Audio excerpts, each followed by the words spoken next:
Welcome to Fenway Park as the Red Sox welcome the Rays for Game 2 of a 4-game series between the Rays and the Red Sox.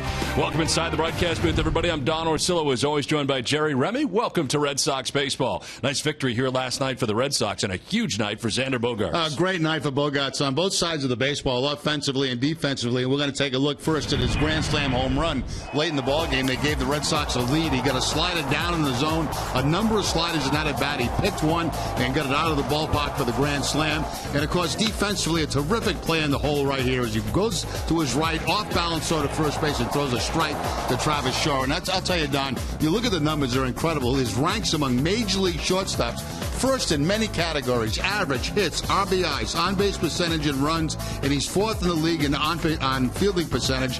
I'll tell you, this kid is something special. I think right now that he could be one of the best, maybe the best shortstop in baseball. I really believe that. Watching him all year long offensively improve and defensively especially, he's really doing a great job. What a difference a year makes for Xander Bogaerts and for the Red Sox. Well, the Red Sox tonight trying to make it 2 in a row over the Tampa Bay Rays, and Henry Owens will be on the mound. He's 3-2, getting ready for his 9th Major League start. We're back with more from Fenway right after this.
Southwest Airlines. Book your low fare now at southwest.com. Welcome back to Fenway Park as we get ready for Game 2 of the 4-game series between the Rays and the Red Sox. Welcome back inside the broadcast booth, everybody. I'm Don Orsillo. Well, the last 2 spring trainings, Henry Owens has gone to Major League camp hoping to make the team and make an impression on his coaching staff. The last 2 have been very tough for Henry Owens, but now he's settling into the Major Leagues. Tonight getting his 9th start as we check in with Garen Austin. Thanks, Don. After his last start, Henry Owens told us that he learns lessons every game that he can apply to his next start. Pitching coach Carl Willis told us one lesson that Owens learned last game. At times it allows you to really focus more when you don't feel like you're necessarily locked in. You know you have to focus and really maintain your delivery and execute your pitches. And I think that's something that he learned, that, you know, you can't panic, you can't try to overthrow or doubt yourself. But the mental side of the game is so important at this level. It can be a separator amongst pitchers particularly, and I think he learned that his last outing. We're under the lights at Fenway Park. It's night baseball. It's Game 2 of this series. The Rays and Red Sox are coming your way next.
2 in theaters Friday.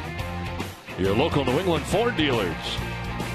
And by the Kia Sorrento.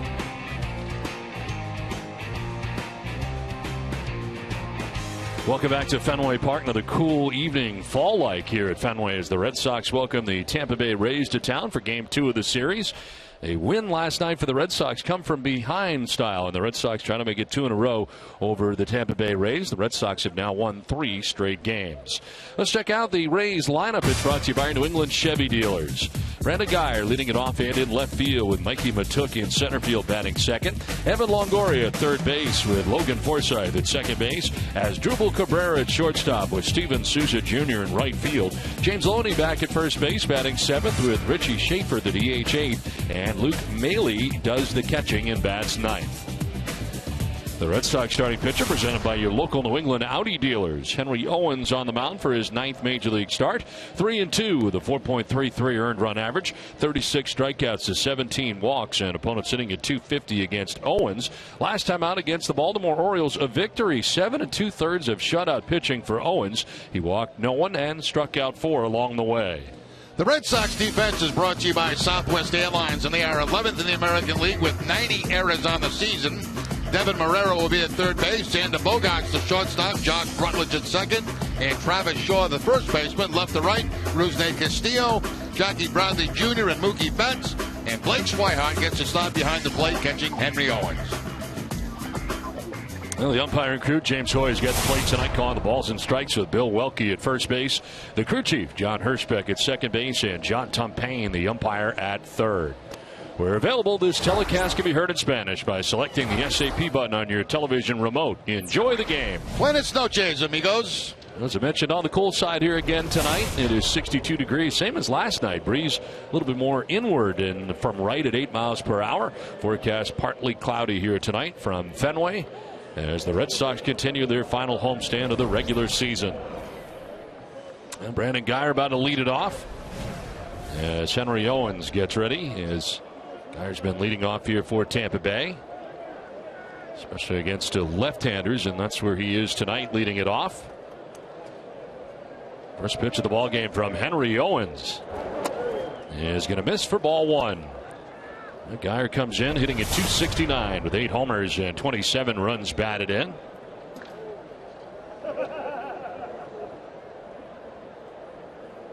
A leadoff home run here last night to get the ball game started for Tampa Bay. And drives one to center field tonight. Bradley Jr. going back. This time he'll have room as he makes the catch on the warning track.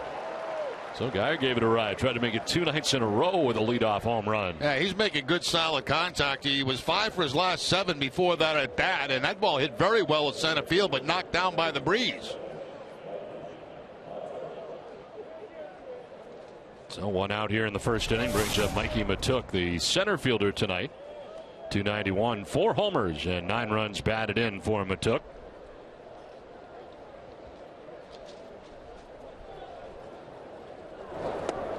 Seems as if, Jerry, over time, and I guess this is probably true of most pitchers, that Owens has really started to settle in, feel more comfortable at the big league level. Yeah, I agree with you, Don. You know, he's faced major league hitters now for a number of starts, so he's not intimidated by that.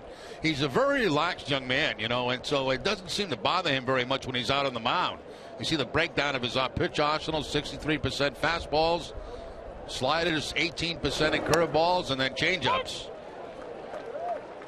That was the changeup right there.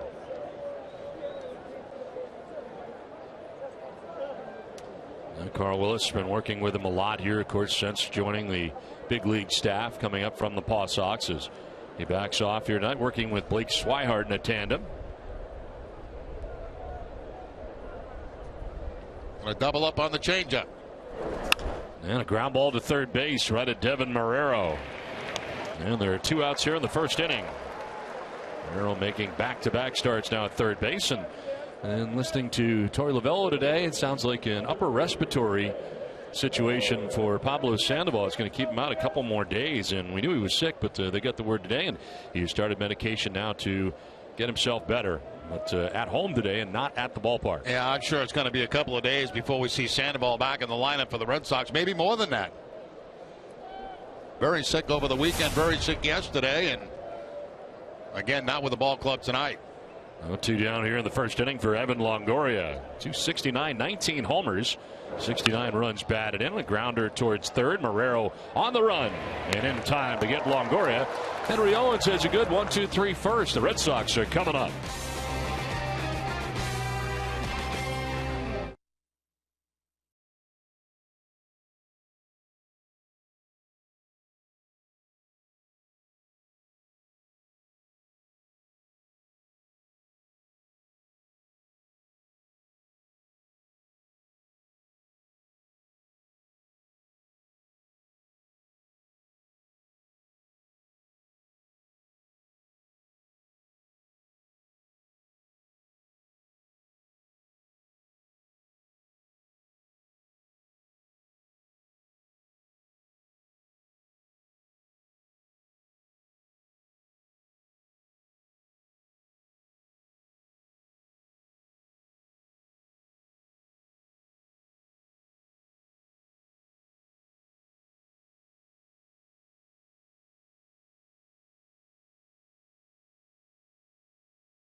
Coming up here in the bottom of the first inning, the Red Sox lineup is brought to you by our Eastern Hyundai dealers. Mookie Betts in right field as Josh Rutledge at second base bats second. Xander Bogaerts at shortstop with David Ortiz, the DH, with Travis Shaw at first base.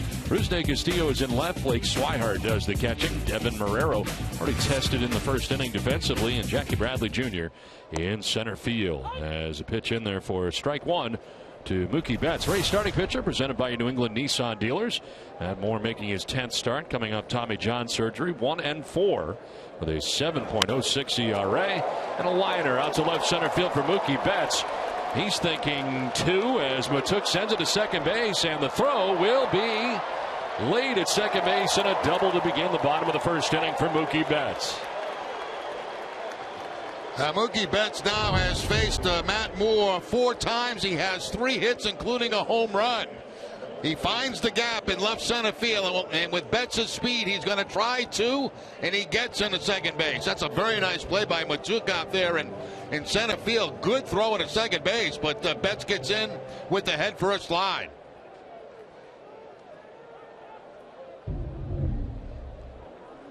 So Betts at second base, nobody out. Josh Rutledge getting the start at second base. 315 with a home run, 7 runs batted in. And batting in the 2 spot tonight as shows bunt, pulls it back, and takes a strike over the inside corner.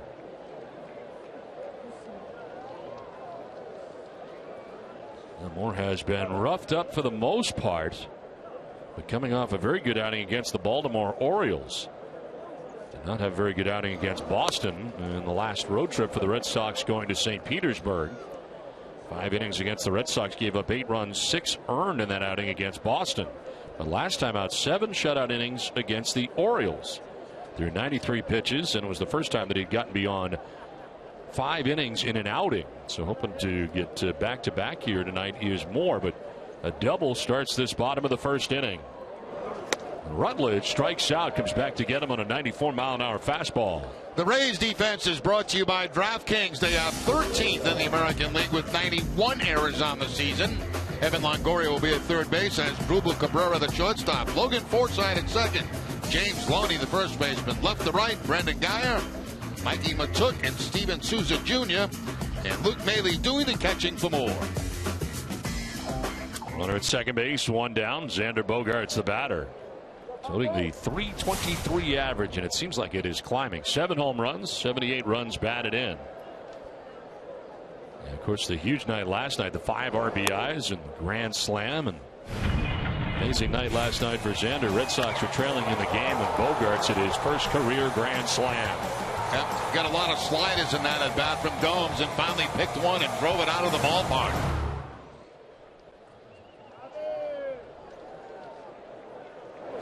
One-0 pitch in the dirt, and Betts started to take off at third, but quickly getting his Mailey, and he remains at second base. Well, tonight's Cold Hard Facts are brought to you by Clean Crisp Coors Light. Xander Bogaerts and Mookie Betts are the first pair of Red Sox teammates aged 22 or younger to reach base 200 times in the same year since 1966. Tony Canigliaro and George Scott did it back in 1966. One out, Betts at second base. Bogaerts ahead in the count here, 2-0.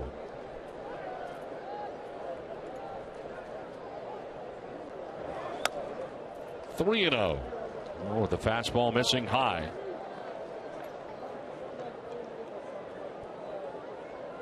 Of course, he gave up home runs number 499 and 500 to David Ortiz. And that last outing against the Red Sox in St. Petersburg.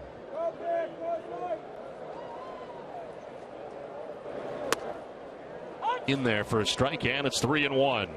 You know, we've seen improvement from Moore. I mean, he threw the ball a lot better last time than we saw him, and looks like he's got a little bit more zip on his fastball this time. Again, as Don mentioned, you know, coming back from Tommy John surgery, so really regaining his arm strength. The surgery April 22nd of 2014, and he walks. Bogaerts here, so a one-out walk. First base on balls allowed by Matt Moore in his outing. Well, join Big Papi along with his celebrity friends in sunny Punta Cana this December the 8th, the annual David Ortiz Celebrity Golf Classic. Reserve your spot and help support a great cause now at the DavidOrtizChildren'sFund.org. You know, David Ortiz celebrated here last night his 500th home run. Now sitting at 501. Had one in Baltimore after hitting 2 off of Matt Moore in that last outing against Moore. Now he comes up with 2 on, 1 away. And David takes a pitch inside, and this will bring Mailey headed out to the mound. Well, number 500 off him. The second home run of that game off Moore. First one is on a fastball, the second one on a breaking ball, and number 500 down in Tampa Bay for David Ortiz.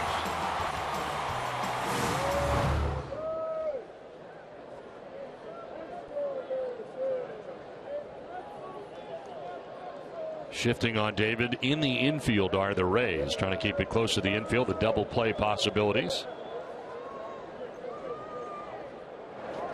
And Ortiz will take a pitch outside, 2-0. It's time for tonight's Twisted but True Fact. Ortiz has hit 5 home runs at Fenway Park on today's date, September 22nd, 03, 04, 08, 2010, and 2013. Matches his most home runs at Fenway for any single date, along with July 31st. Twisted tea is the hard iced tea. Tastes like real iced tea. Be a little twisted. That's Matt Moore, 444 average for Big Papi, and 3 home runs against Moore.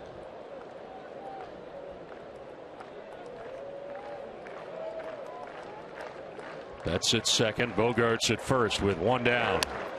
And a pitch in there for strike 1. Yeah, good velocity there on a 3-0 count, 95 miles an hour from Moore. That's better than what we've saw in the first couple of times we've seen him.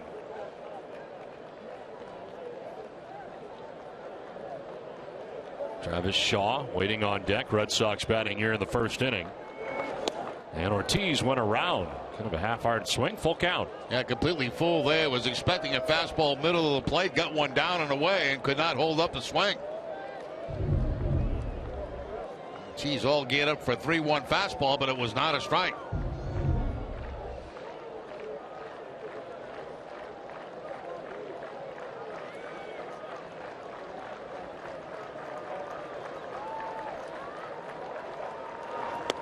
Outside, ball 4, back-to-back walks allowed by Moore here in the first inning. Loads the bases now for the Red Sox here in the first. Now, the most walks that he's had in a game is 3 this year. Already 2 here in the first inning. Evan Longoria in to say a few words here to Matt Moore.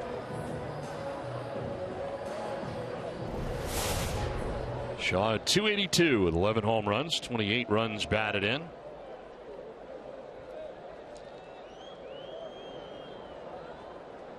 Outfield set up straight away here on Shaw. Good opportunity for the Red Sox here in the first inning. Swinging a foul back. We talked about Travis Shaw in the view from the booth tonight. And certainly it is a chance for him, Jerry, to be seen here on an everyday basis, and a guy who really has opened some eyes, I think. Well, he really has. I mean, the guy's got 11 home runs, since he started playing, which was late in the season. And he's done a terrific job down at first base also.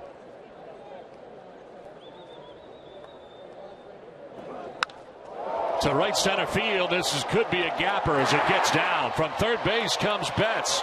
Bogart's coming around. Ortiz goes to third. It is a long single for Shaw. 2-run score. The Red Sox take a 2-0 lead. Well, right on cue, Travis Shaw. He gets the fastball on the first pitch, the breaking ball on his second pitch. And that's what's impressed me about Shaw, the ability to hang in there against left-handers. Here's that breaking ball that he gets. It stays out over the plate, and Shaw right on contact, right there. The eyes seeing the bat hit the ball. And finds that gap in right center field. Red Sox pick up a couple of quick runs here in the first inning with the help of a couple of walks. A big turn there by Shaw, but he holds on with a single, drives in a pair. RBIs 29 and 30. And the walks really do hurt. More here in the inning is now Rusney Castillo. Fouls the first pitch back. 94-mile-an-hour fastball right down the middle. 275 homers, 29 runs batted in for Rusney.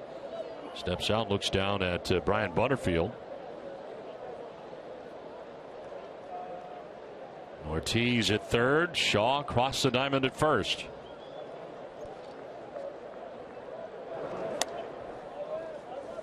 A little bit high, 1-1. Yankees and Blue Jays renewing acquaintances tonight north of the border once again, and the Yankees are out to the early lead in the first inning. New York on top 2-0. So Blue Jays coming over the win last night and enjoying a 3.5 game lead atop the American League East. 1-2 now to Castillo. There is the scenario right now, and the Red Sox sliding past the Rays by virtue of their victory here last night.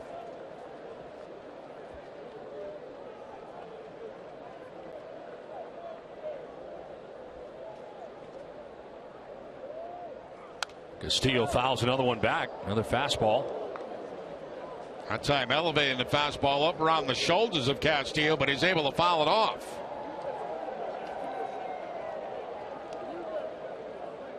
Rusney 0 for 3 in the ball game last night. 2 for his last 15 at the plate.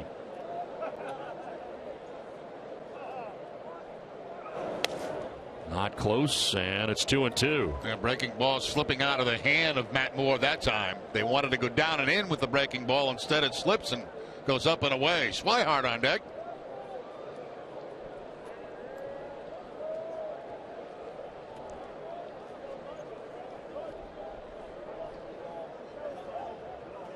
Swing and a miss. So throws him a breaking ball and strikes him out. Second K for Moore, 2 down. Another curveball this time, but did not lose the grip on it, and swinging on top of it that time was Rusney Castillo. Kind of a high curveball that time, and most of the time you see guys swing underneath that pitch, but Castillo on top of it. And 2 down, first and third, and it brings up Blake Swihart. 276, 2 homers, and 25 runs batted in for Swihart.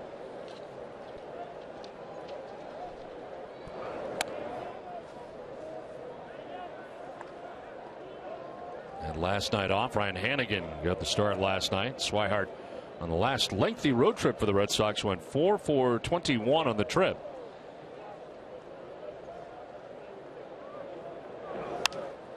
Fly ball foul off to the right. That'll get out of play.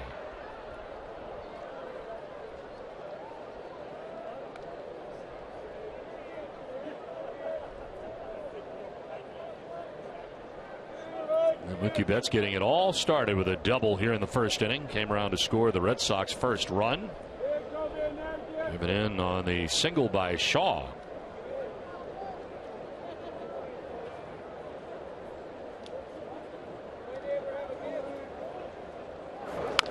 Fights it off on the ground, foul. Ooh, David, make sure you're in foul territory, buddy. He got a foot pretty close to that third baseline, didn't he? He was. Let's take a look as he comes down the line. He's almost there. Whoa. Whoa. Nice defensive play, but make sure you're in foul territory. Good form, work from the ground up. Yes, he did. Very good, Don. Very good. I have learned a lot of things from you over the years, but I would have to say that number one is working from the ground up. You got to do it. That's how you build a building, right? That's right. 1-2 pitch and a check swing. Did he go? No, says first base umpire Bill Welke. So another chance here for Swihart. See how close this was. He did hold back. Yeah, not that close at all. No, not at all.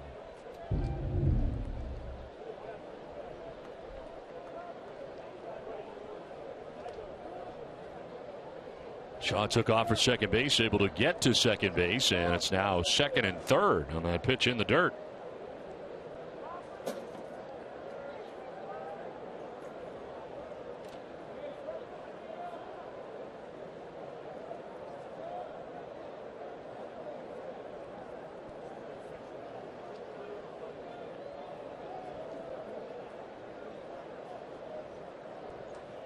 Seventh member of the Red Sox to bat here in the inning. And a little dribbler foul will do it again. 2-2.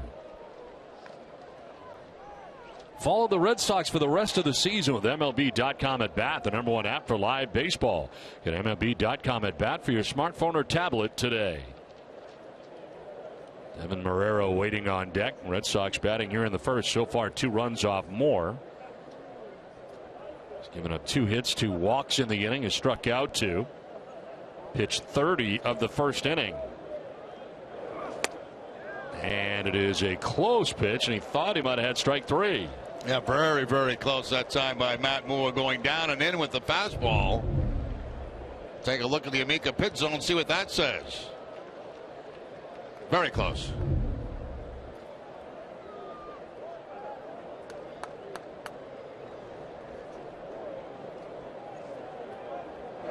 Swihart fouls it off to the right, and you'll see an 8th pitch in this at bat now.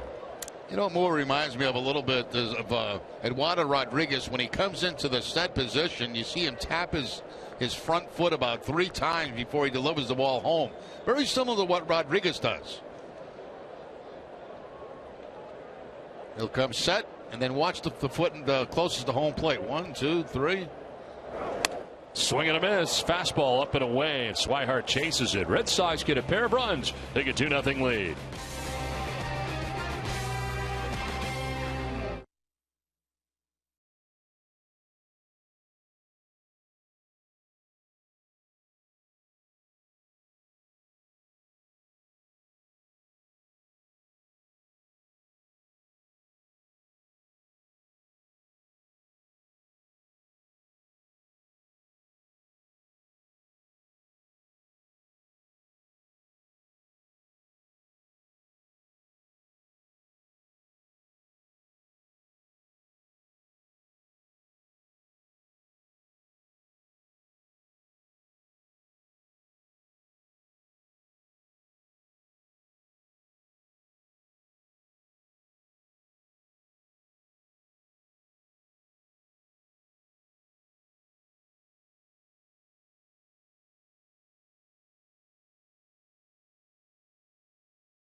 It's now time for you to tweet your strongest fan photo. Use hashtag #NESSANDATAStrongFan and just might see yourself in an upcoming broadcast. Tweet your photos now, brought to you by T-Mobile.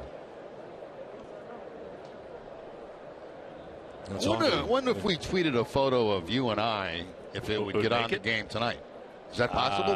Probably not. You don't think so? I don't know. We could try it. Why don't we try it? Take a selfie. See if it works here. Logan Forsythe leads it off. How do you want to do this? Excuse me. Forsythe hitting at .284, 17 homers and 65 runs batted in. You ready, Jer? There you go. Yes. Oh, we should smile. It better smile. Hold on. There we go. And tweet it into that number. What was it again? Pitch in there for a strike, and it's 1-2. It's time now for your tweet your strongest fan photo. Use hashtag #NESSANDATAStrongFan. You just might see yourself in an upcoming broadcast. How do you do that? You know? Let Amy do it. There you go. Hold on, though. You're asking me?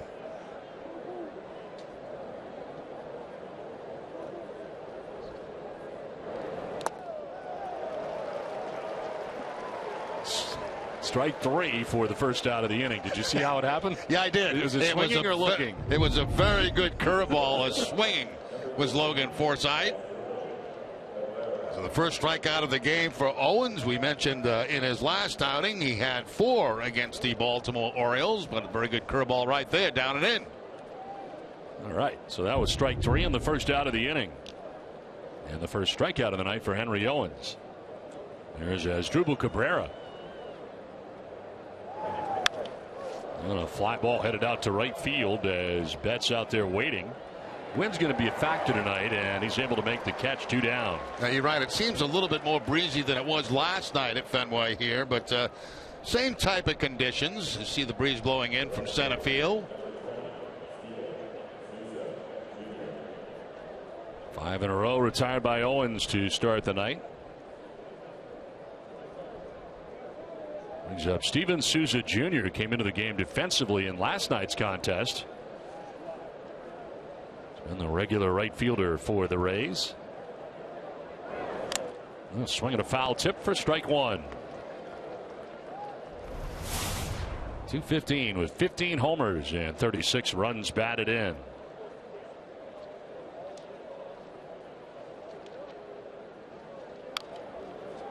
Rolls it over foul at the dish, 0-2. Wave, boys. Can you wave? I love that hat.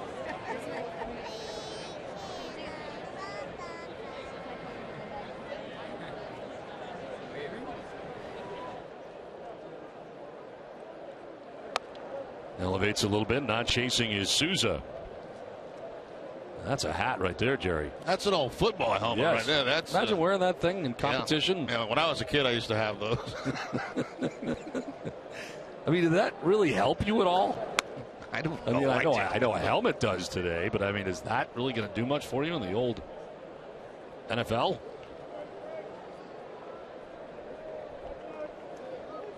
He's got everything going there. He's got the Fred Lynn bobblehead. The swing and a miss as Souza Jr. strikes out.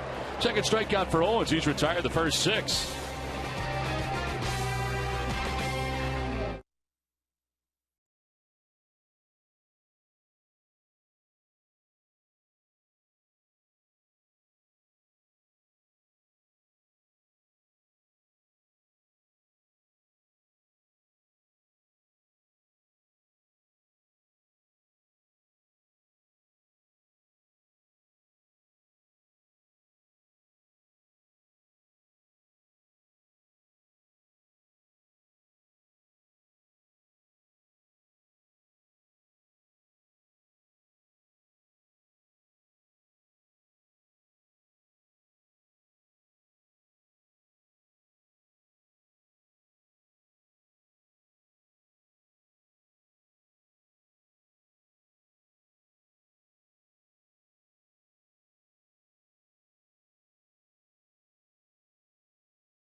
Second inning, but before we do, let's send it down to Garen Austin.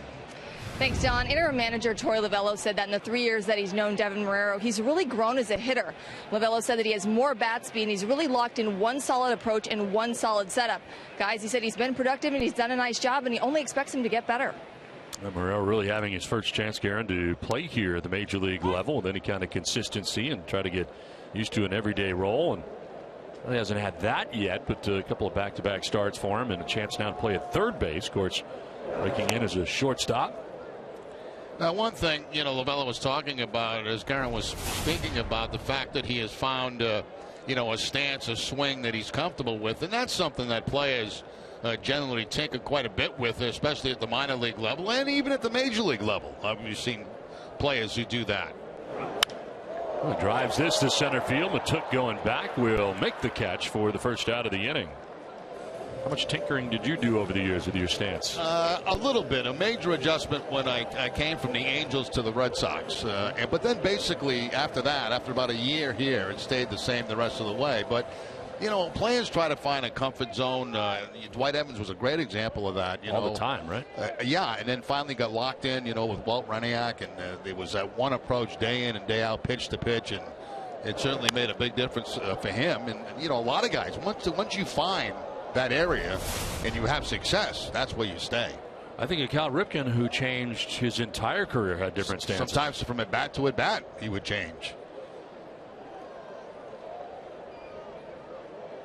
Well, they have employed the shift here and they keep it pretty close together on the right side, and all in the infield. And when Jackie Bradley goes to the opposite field, it's usually in the air, not on the ground.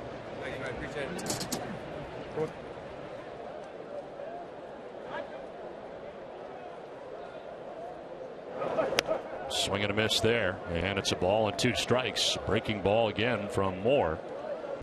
Breaking out a lot of them tonight. Yeah, good curveball again. And again, I think his stuff, I know it's early in the ball game. The Red Sox have 2 runs, but I think it's better than what we've seen. And that's going to be the case for him. As we mentioned, coming back from Tommy John surgery, it's a process. And in some of these games that he has not done well early on, Kevin Cash has stuck with him and just let him pitch and continue just to get innings. Exactly. He has had some innings where he has imploded in the first or second inning, as we saw in St. Pete, and just stuck with him. There's a ground ball left side. It is Longoria, the left side of the infield, who throws out Bradley for the second out of the inning.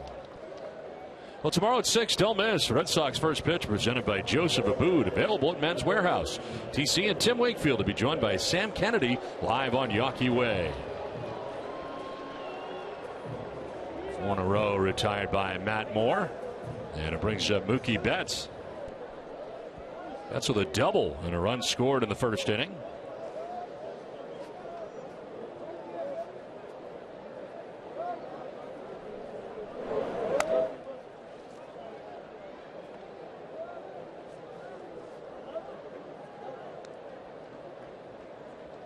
Josh Rutledge waiting on deck. Red Sox batting here in the home half of the second inning. A little bit high, 2-0. Red Sox with 2 hits so far off Matt Moore to go along with their 2 runs. Swing and a miss there, badly fooled.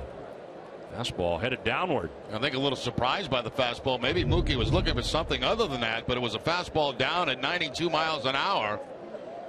Kind of a slow motion swing. That's that downward plane I'm talking about, Jerry. There's a pop-up foul back, as coming back is Maley, but he won't have a play.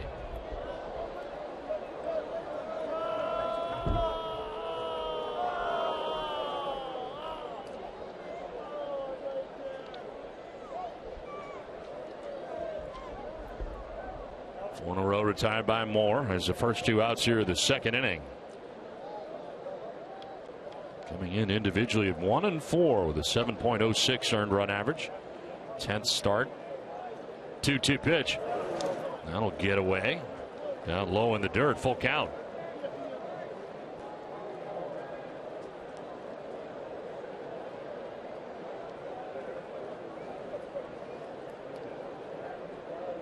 Betts has 4 home runs against Tampa Bay this season. For the 15 that he has registered on the year. Let's a pop up into foul ground. Evan Longoria headed over towards the seats and won't have a play. And just kept pushing that away. At first, it looked like it was going to stay in the field of play, and then all of a sudden, the wind took over and blew it into the stands. So Betts gets another chance.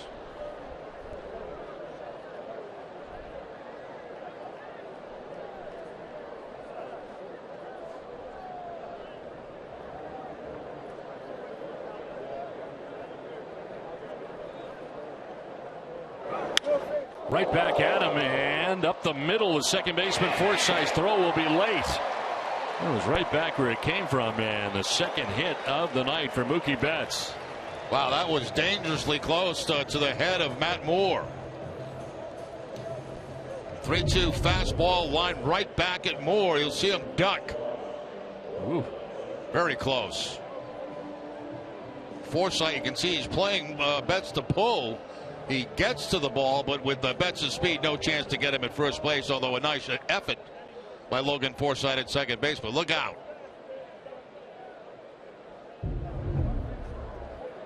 So a 2-out base runner for Boston. Josh Rutledge getting his second at bat against Matt Moore. He struck out swinging in the first inning against Moore. And this will get away. Up to second base goes Betts. Maley going back to get it to the backstop, but the second base goes Betts. Yeah, kind of strange the way Maley tried to catch that fastball from Moore. Looks like he got the glove a little bit messed up. Yeah, he got a lot messed up. Yeah. It's a pass ball. And Betts gets in the scoring position at second base.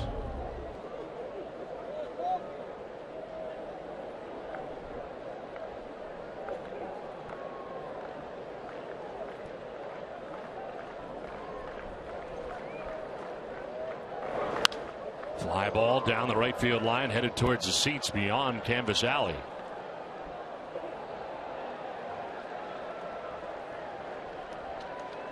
Time now for some Sox culture, brought to you by Kettle One Vodka.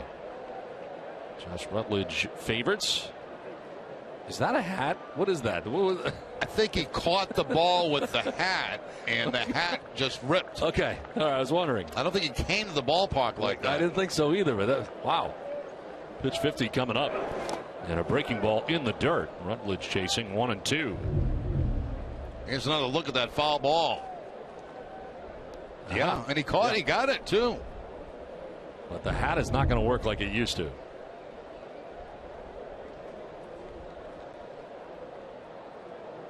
Talking about Josh Rutledge's culture. Kettle One Vodka brings it to you. Wedding Crashers, House of Cards, George Strait. And the app Yelp. Swing and a miss by Rutledge, and he strikes out a 93-mile-an-hour fastball. 4 strikeouts for Moore. It's 2-0 Boston.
Southwest Airlines. Book your low fare now at southwest.com.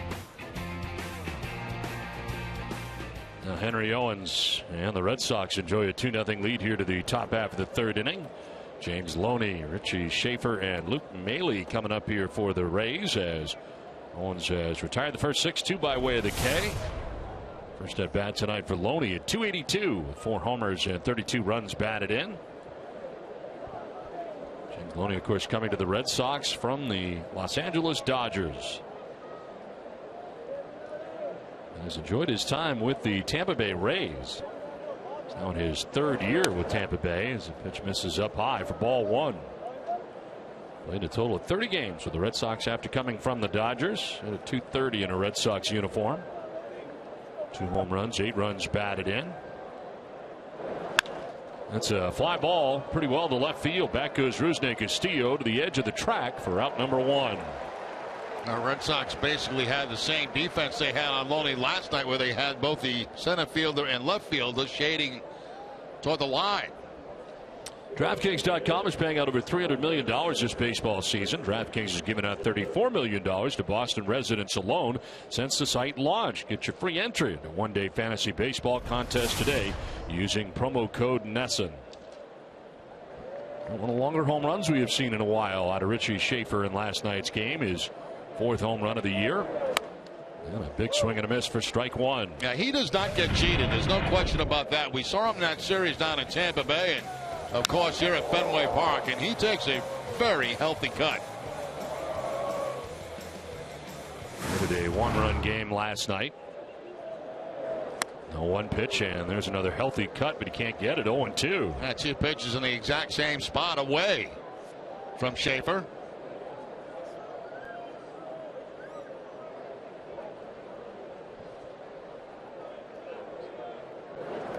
Swing and a miss, and Schaefer strikes out. That's 3 Ks now for Henry Owens, 2 down. That's really a nice job by Owens. He goes outside with 2 fastballs and stays outside, but this time with the changeup. He sees the big swing from Schaefer, pulls the string on him right there, and picks up the strikeout. Make your insurance, great service, great coverage, and a great price for auto, home, or life insurance. 2 down, 8 in a row. Retired by Henry Owens, and brings up Luke Maile.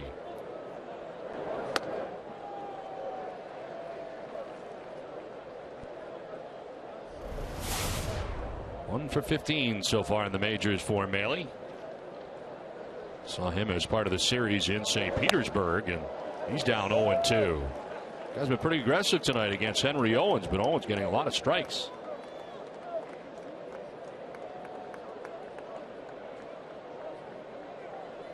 Well, that's how they had success last night early in the game against Eduardo Rodriguez. Very aggressive against him in the 1st inning. What impressed me about Rodriguez's performance last night, you get down 3-0 right away, and they were hitting the ball hard. But he settled down very nicely in that game. I mean, he got his act together. He made some great pitches on the corners, changed speeds, mixed in his pitches, and that's what you love to see from a young pitcher. A lot of guys struggle early in the ball game and can't get out of trouble. They don't make it through the 3rd inning. Did he go? They'll check. No, says first base umpire Bill Welke. Yeah, the first 3 batters reached, including 1 with a home run. All 3 would score, and he still was able to give you 6 innings. That's a great sign. That's what you expect from a veteran guy. Well, I'm finally got to find my stuff, and I got to do it quickly, and he did. Swing and a miss, and that's 4 strikeouts for Henry Owens. A 10-pitch 3rd inning and a 2-0 lead.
honoring the 75 season in their 150th game. Red Sox beat the Brewers 9-7. Dwight Evans went a perfect 4 for 4 from the plate, knocked in 4 runs for Boston. Then we head on to the bottom of the 3rd inning. 2-0. Red Sox have the lead. You're talking about Dwight Evans' stance before. Now, Jerry, I used Dwight Evans' stance when I was in Little League. I used it in high school. I used it all the time. But I used the one that he had like in the late 80s. The one that he had at that point. Yeah, that's the one he settled in on. Yes, that's a success one. But there were many changes that were much different from that. Prior to that, I didn't know that. Yeah, there were. When I first got here, for example, he used multiple stances. He's the kind of guy that liked to switch things up, trying to find something that worked. And, finally, he got convinced by Walt Reniak, a great hitting coach here for the Red Sox, that, this was the way we want to go. And, Walt made him stay with it day in and day out. I'll tell you, the results were just fabulous. There's an 0-2 to Xander. And a foul off to the right out of play. I mean, there are always adjustments you have to make. There's no question about that. But the fact is you basically stay with the same approach day in and day out from pitch to pitch. And that's how you reach success.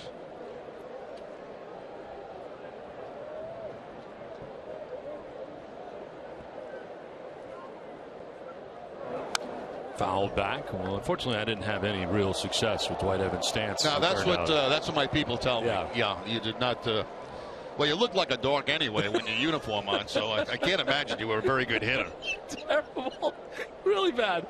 And one of the biggest problems was that the curveball was not happening. I could not hit a curveball to save my life. Don't feel like the Lone Ranger. Yeah, well, no, but I mean, at some point you have to if you're going to move beyond high school. Here's the dog I'm talking about. I mean, that was the Little League part of it. Yeah, that was what you're reading at the game. You got the glove. I don't know what you're doing with the glove. How about the wristbands? I mean, give me a break. It's all about how you look. I mean, 1-2 pitch driven down the left field line, and that is going to be off the bottom of the wall. Geyer has some trouble with it. Xander Bogaerts into second base, has himself a double to open up this bottom of the 3rd inning. It's what we're talking about with Bogaerts. He uses the whole field, and I've said this over and over again. Guys that maintain a 300-plus batting average, very few are strictly pull hitters. Now, this time, Bogaerts does pull the ball. We've seen him use right field a lot this season.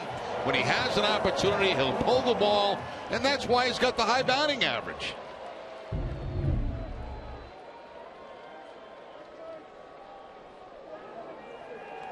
Bogaerts at second base. Into the shift go the Rays on the right side. David Ortiz getting his second look tonight at Matt Moore.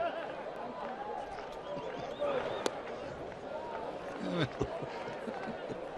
just thinking about you as a Little League kid. I bet you like you, the last kid picked on the team, but the best dressed. I kind of swung around like a Hall of Famer. Yeah. Then the game started. And then things went south. Broken bat, looper to left. Geyer coming in. He's going to make the catch, and this is going to turn into a double play. Bogaerts is at the plate, and that is out number 2. So a bad read there for Xander. He thought it was going to get in and just kept going, and now there are 2 outs in the inning. And not a good read there by Bogaerts, especially with nobody out. I mean, you don't want to have this happen. And Bogaerts thought that ball was going to drop in. You got to remember where you're playing at Fenway Park, and they play very shallow out there in left field, and Xander becomes a double play victim. He was running like they were 2 outs in the inning.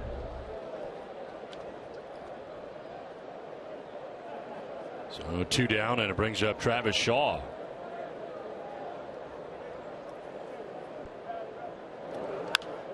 Fouled off to the left out of play. I'm not sure when Xander realized that he was out number 2 of the inning. It's almost like he crossed the plate thinking that it may have gotten in for a hit. It was very late. Well, it didn't. No, it clearly did not. Now he clearly knows that. Yes.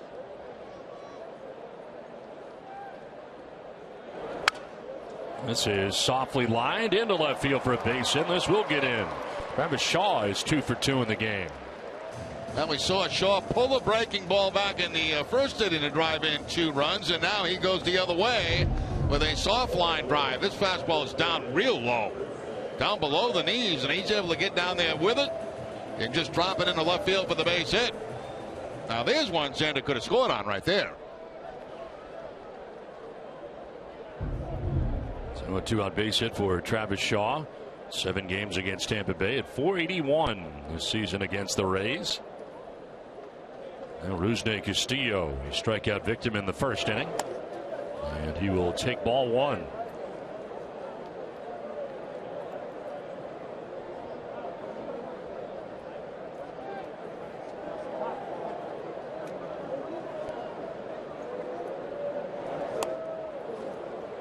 On a strike down to Rusney.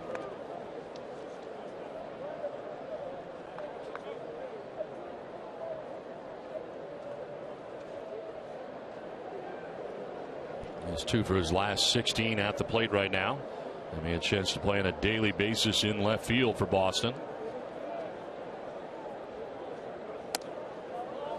Close pitch, but called a ball. 2-1.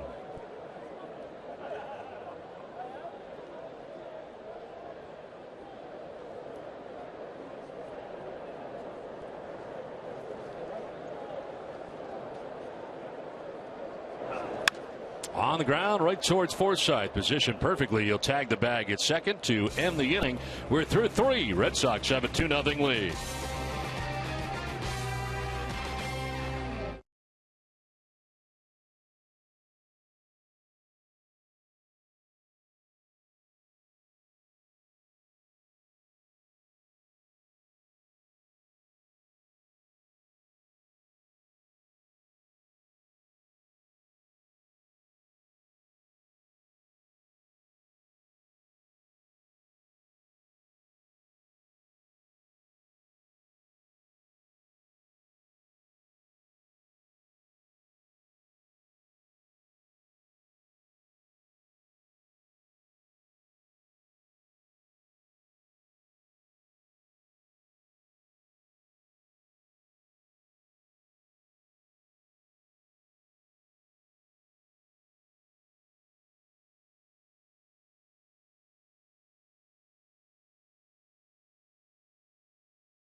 First, Eastern Bank helps make good things happen. Watch how good things are happening to local people at easternbank.com/goodthingshappen.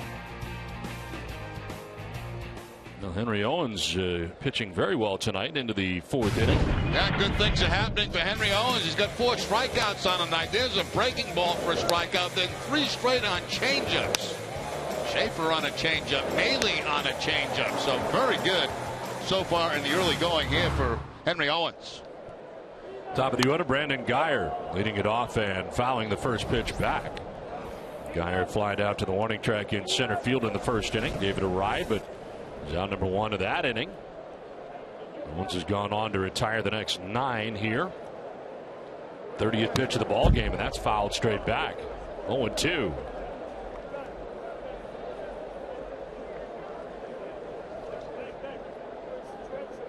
Strikeouts in a game for Henry Owens, 10. Did that against Seattle back on the 16th of August. There's a pop-up right side of the infield. Wynn pushing it back, but Shaw coming down the line to handle the first out of the inning. Well, tomorrow marks the halfway point to St. Patrick's Day, and we'll be celebrating at Fenway. Join us for the festivities, including Irish step dancers at the gates. Limited tickets are available at red.com/Irish. I believe that is actually redsox.com/Irish.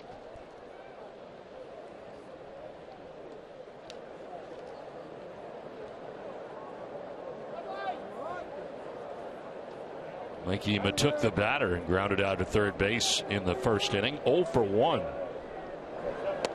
And a pitch in there for a strike. 10 in a row retired by Henry Owens. Fly ball headed center field way. Jackie Bradley Jr. out there waiting. And he makes the catch for the second out. No one does back to school season like Tanger Outlets at Foxwoods. It's your chance to shop over 100 of your favorite brands at a discount. Foxwoods, the official casino and resort of the Boston Red Sox. Visit foxwoods.com to learn more. 2 down here in the 4th inning for Evan Longoria. Longoria grounded out to third base in the first inning. 0 for 1.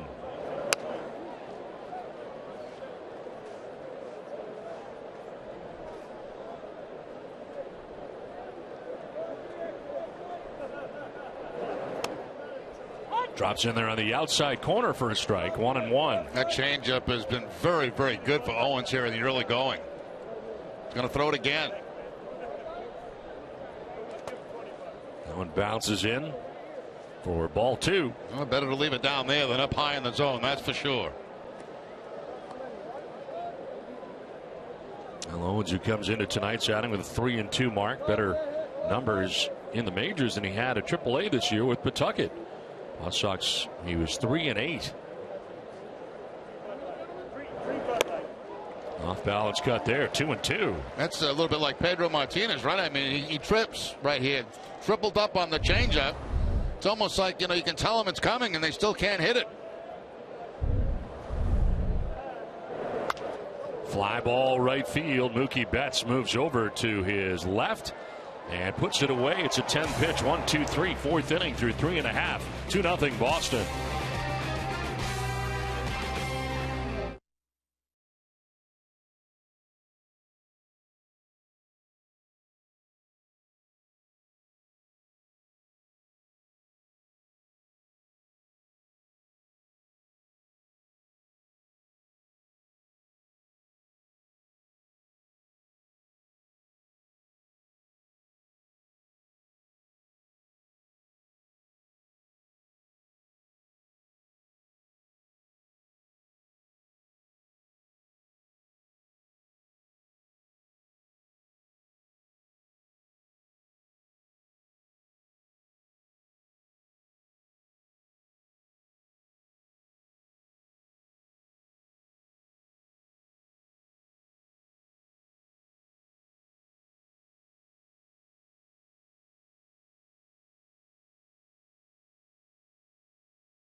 Down for a limited time. Sign up for a free checking account with Eastern Bank and get $100. Just text money to 36698. Into the bottom of the 4th inning we go back at Fenway Park. Bottom third of the Red Sox order. And Blake Swihart grounds one sharply right at Longoria, who is even with the bag, and he throws out Swihart. 1 pitch, 1 out here in the 4th inning. So, pretty good contact there, but right at Evan Longoria, third base. Right now, Ace Ticket has your tickets to all Boston Bruins, Boston Celtics, and New England Patriots games. Visit aceticket.com for the best seats at the best prices. Ace Ticket, it's more than a ticket.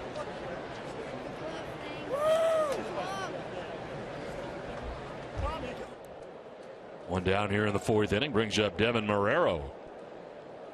Lined out to the center fielder, Mikey Matuk, in the second inning, 0 for 1. Runs up, shows bunt, pulls it back, and takes a strike.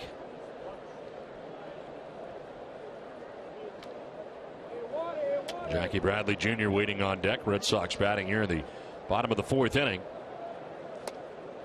0-2.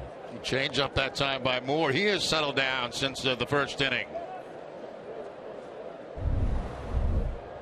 There's the change up. 87 miles an hour, and out in front of it is Marrero.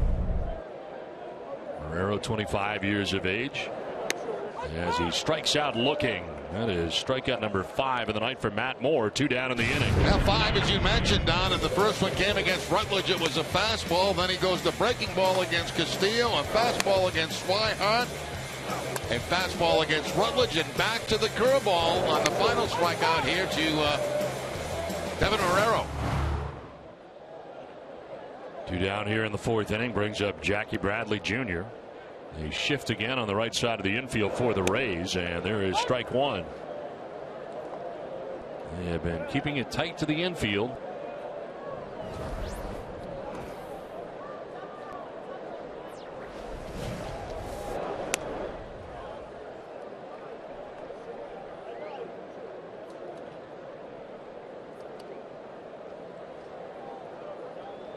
Bradley 4 for his last 34. On the ground into the shift to right side. And it's a 1-2-3 fourth inning for Matt Moore, his first of the game. It's 2-0 Boston.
Don't miss WB Mason extra innings live right after the game. TC and Tim Wakefield to break down tonight's game. You'll hear from Henry Owens, whatever, whenever, wherever. Who WB Mason. Into the fifth inning we go, 2-0. Red Sox have the lead. Logan Forsythe not waiting around. Cranks this out towards deep left center field. It is high off the wall. Ricochet to Bradley, and into second base goes Logan Forsythe. There's the first hit and first base runner of the night for the Tampa Bay Rays. That's after Owens retired the first 12 Rays that he faced in this game. And it came with the fastball on the first pitch right there to Forsythe, and Forsythe almost hit it out of the ballpark. Very high off that wall in left center field. Right on the sweet spot of the bat right there. And Logan Forsythe puts a charge in this one. Well played by Jackie Bradley Jr., but it's going to be the 2 bases for Forsythe.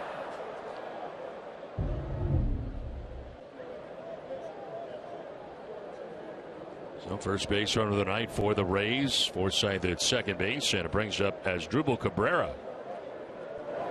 He drops a bunt down right in front of the plate. Swihart was looking towards third, but he'll fire to first for the out. So to third base goes Forsythe. That'll probably go as a sacrifice, but I think Cabrera was bunting for a base hit, trying to drop it down that third base line, and it just stopped right in front of the plate. There would be no point in sacrificing in that stage right there of the game where it's 2-0 ball game. So Cabrera, in my opinion, was bunting for a base hit.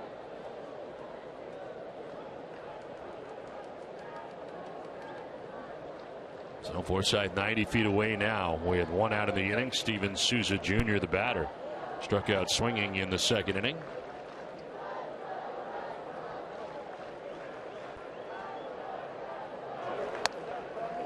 In there for a strike, grabbing that outside corner. Any idea how they scored that yet? Not yet.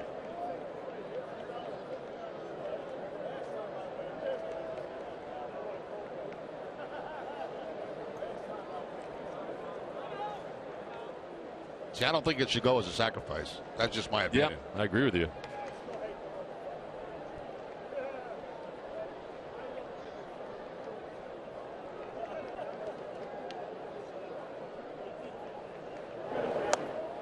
A little bit low, and it's 1-1.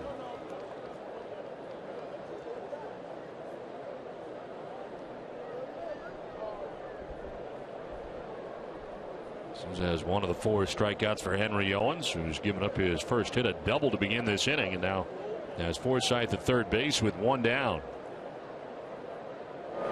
Souza, the swing and a miss, biting down and in, 1-2. Another good curveball by Henry Owens. The changeup and curveball have been very good for him in this game tonight. This one breaking down and in on Souza Jr. and no contact there. Okay, official score agrees with you. Good. Ground out. That's a good call. 2-3 on the putout, so no sacrifice. 1-2 pitch to right field. Back goes Betts, and over with the wind taking it. He'll make the catch, but tagging and headed homeward without a throw is Logan Forsythe, and the Rays are on the board. It's now 2-1 Boston. Tampa Bay getting their first run of the night on a sac fly by Steven Souza Jr.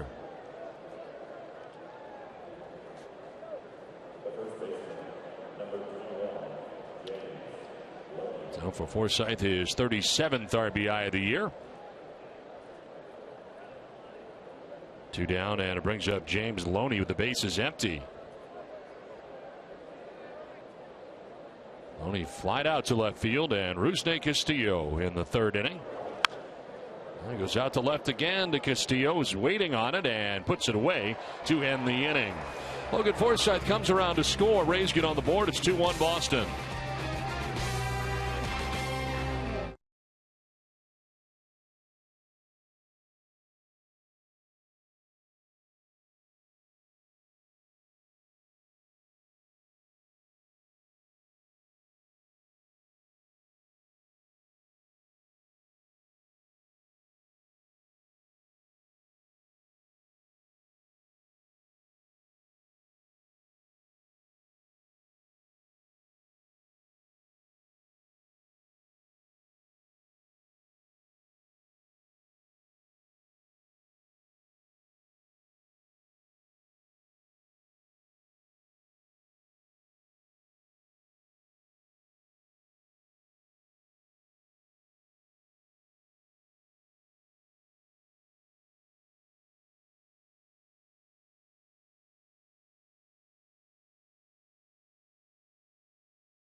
It's a poll question. Do you prefer Star Trek or Star Wars? Text 1 for Star Trek. Text 2 for Star Wars. Text your answer to 536-536. Message and data rates may apply. One message per vote. Visit NESN.com/terms for terms and conditions and privacy policy. Tonight is Star Trek night here at Fenway Park. You gonna vote on that, Don? Or? I would go. That's tough. I would have to go Star Wars. Really? Yeah, I think so. You? I didn't see either one of them. Okay. I have no idea. Star Trek was a little bit before my time and really more in your era. Here we go again. It was a swing and a miss, and it's 1-1. I mean, you're not elderly or anything. I'm just saying that it was before my time. Yeah, I know. I want to thank you, by the way. I was almost bled out tonight here at the ballpark. Once again, saved my life. Once again. For a guy who has made fun of my bag at times over the years and the amount of stuff that I carry, it's amazing how often you need something that I have. I know. I got my finger caught between my chair and this work bench that we have. And had a little paper cut. It was more than that as Cabrera throws on the run and in time for the first out of the inning. Betts retired for the first time tonight. In fact, when I walked in the booth, I thought you might bleed out. I mean, there was a lot of blood. Yeah. And I am a doctor, which is a good thing. That's right. You're fortunate. I am a doctor now. And you offered to put stitches in, but I don't think we need them. It looks like everything's going to be okay. That's up to debate, actually. I'm not sure the bleeding has actually stopped. Just because I bandaged it, not sure. And we'll see. We'll see, but I feel pretty good right now. I don't feel lightheaded or anything like that, so you did a nice job.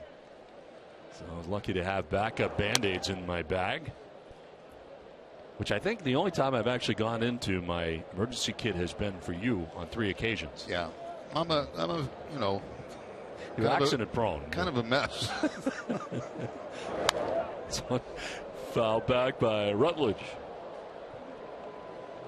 So I got one here for you, Jerry. In case you need further medical care, get immediate care without leaving the ballpark at the Beth Israel Deaconess Medical Center First Aid Station behind Section 12 on the lower concourse. BIDMC is the official hospital of the Boston Red Sox should I not be in the booth.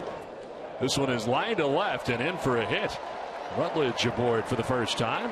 Rounds first base, a 2-out single. And Rutledge gets the changeup this time from Moore and takes it right down in that left field corner. Actually cut off down there by Brendan Geyer, and it holds Rutledge to the single. Geyer goes a long way to make a play on this to hold Rutledge to the single. So after 2 strikeouts in his third at bat, picks up the base hit. I didn't even think of that. I should have thought of that, but I didn't. But I was waiting for you because I knew you had all the doctor's equipment in your bag. You knew I was coming, and you knew I was a doctor. Yeah, and I got a little scared when you said stitches, but well, at first look, it was just what I saw until I cleaned it up.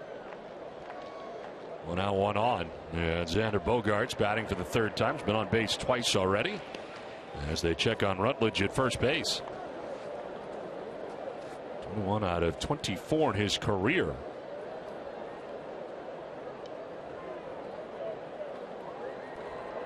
Moore coming off a 1-2-3 inning in the 4th inning. Got a ground out for Mookie Betts to begin this inning, but the single by Rutledge.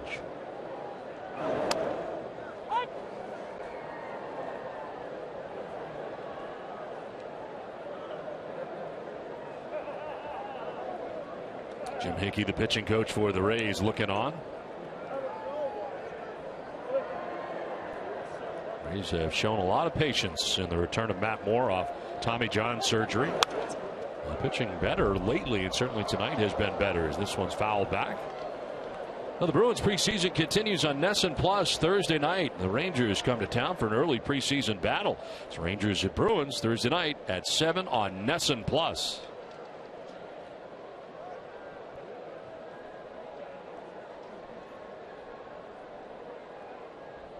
Walking lead at first base for Rutledge, held on over there by James Loney.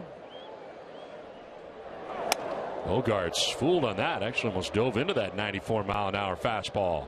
Yeah, a couple of strikes. Looking at the outside part of the plate right there, and that ball comes inside instead, and it really wasn't that close.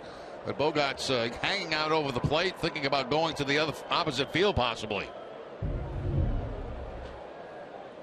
11-game hitting streak for Xander. And a double his last time up. 404 during the 11-gamer.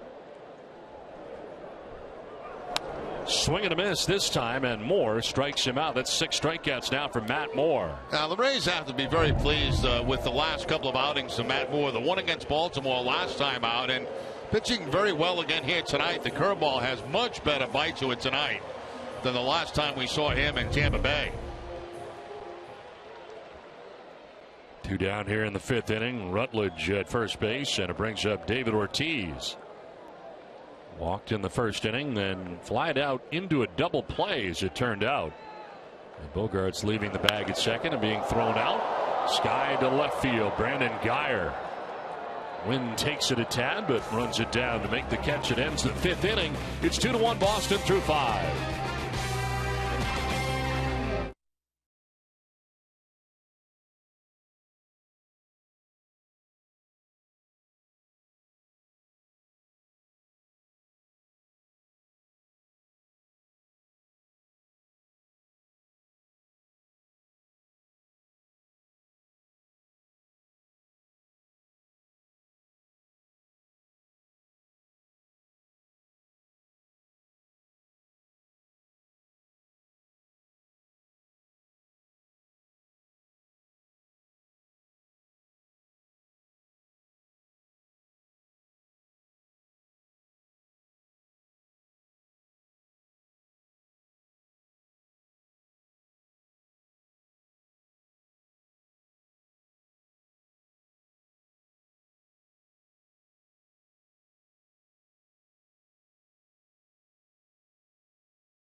Let's send it down to Guerin.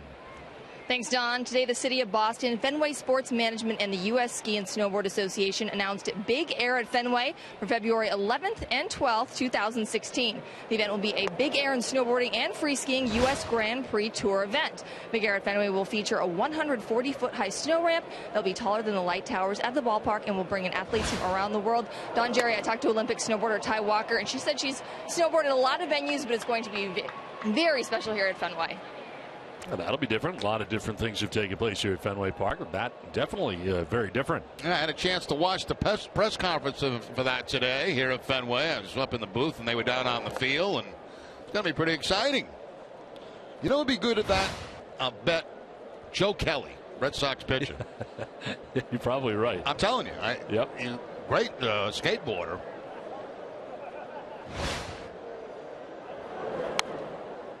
Pitch outside, and that, if I heard Guerin right, it is higher than the light tower.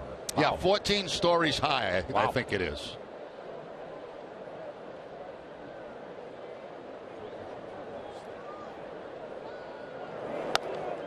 There is ball 4, down to first base goes Richie Schaefer with a leadoff walk to begin the 6th inning. That's where you start from up there. Wonder how you get up there. I don't know. That guy is standing up there, though. Yeah. Yeah, that's a good question. I don't see any stairs really to get to the top. And that's way up there. Yes. So I'm guessing you go really fast from up there. Now, when you think about it too, and you look at that setup, these are great seats. Yep. Well, where do you land when you get to the end of that thing? Home plate. And there's a pop up left side of the infield. Bogarts dances around towards the bag and puts it away. First down here, the 6th inning. Well, tonight after Red Sox coverage on NESN Sports Today, we'll have a preview of the Patriots Week 3 matchup with the Jaguars. NESN Sports Today, presented by People's United Bank. See what know-how can do. He'll be ready. I bet he wears that for football games, too, on Sunday when he's watching the Pats. Huh? I would bet so. It looks comfortable.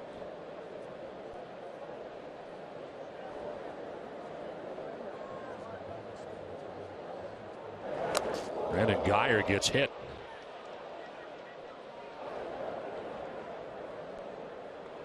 Owens trying to go inside with the fastball that time, a little bit too far inside. And gets the left arm, it looks like, of Brandon Guyer. He spins out of the way, but still gets hit. He is the league leader in hit by pitch, 20 of them now. So a walk and a hit batsman have runners at first and second now for Tampa Bay with one out here in the 6th inning. Mikey Matuk, the batter, 0 for 2. Matuk grounded out to third base in the 1st inning, flied out to center field in the 4th inning.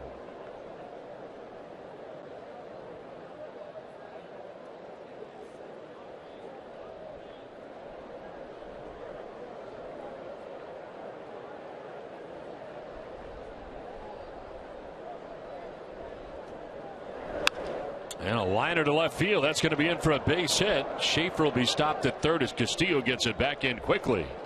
And the bases are now loaded for Tampa Bay with one out. Yeah, the only reason that changeup was hit there because it was up a little bit in the zone. It was a pretty good location away from Matuk, but it was a little bit higher than the ones that Owens has been throwing in this game tonight. And Matuk goes out and hooks that ball in the left field, but a good charge put on by Castillo, and the bases are now loaded with one out. Well, Owens could use a ground ball and a double play here in a big way as Evan Longoria stands in on the right side. He is grounded out to third, flied out to right, 0 for 2.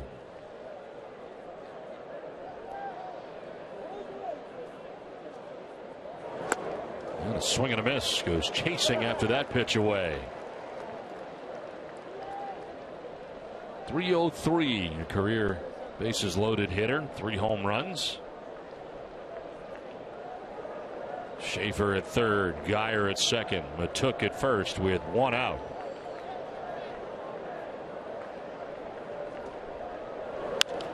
Fly ball to right field as Betts out there and right now coming in on as the wind knocks it down from third base. Here comes Schaefer, here comes the throw, and that's going to be over everything and into the seats.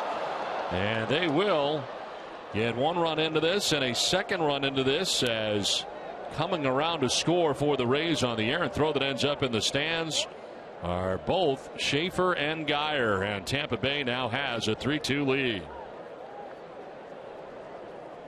So the sacrifice fly was probably going to get one in and ends up getting 2 in on the throw by Betts. It's over everybody.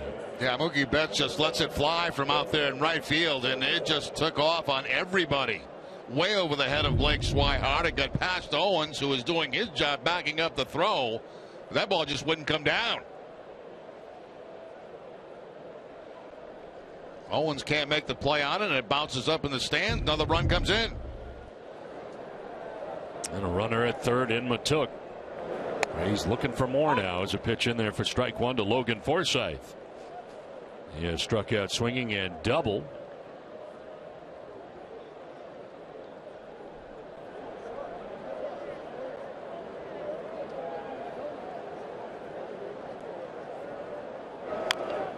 Roller foul over by the fungo circle, and it's 0-2.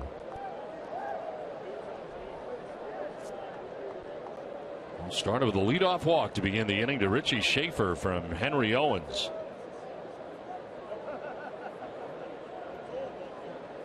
Blue Jays have tied it up 2-2 against the Yankees in the 5th inning from the Rogers Center north of the border. Swinging a foul ball. He's have further action in the pen. Right-hander Matt Andriese is up.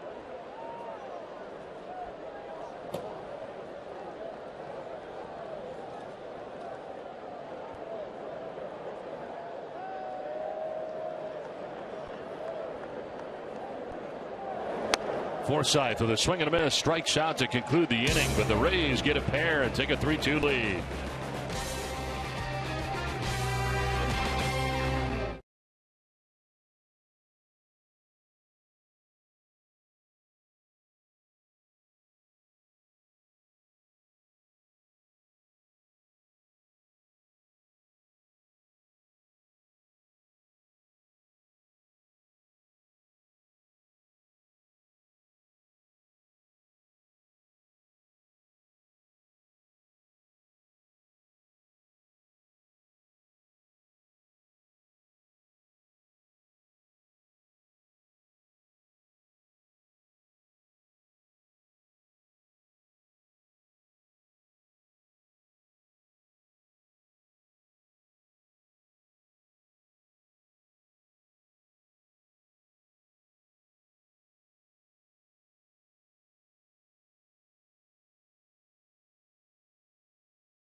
Red Sox baseball on NESN is brought to you by Southwest Airlines. Book your low fare now at southwest.com.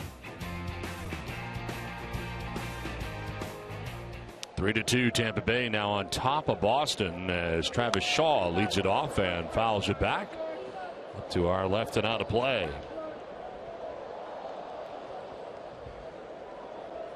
Matt Moore's pitching line brought to you by your Eastern Lexus dealers. 5+, 6 hits, 2 runs, 2 walks, and 6 strikeouts. Now has a lead working here in the 6th inning on top 3-2.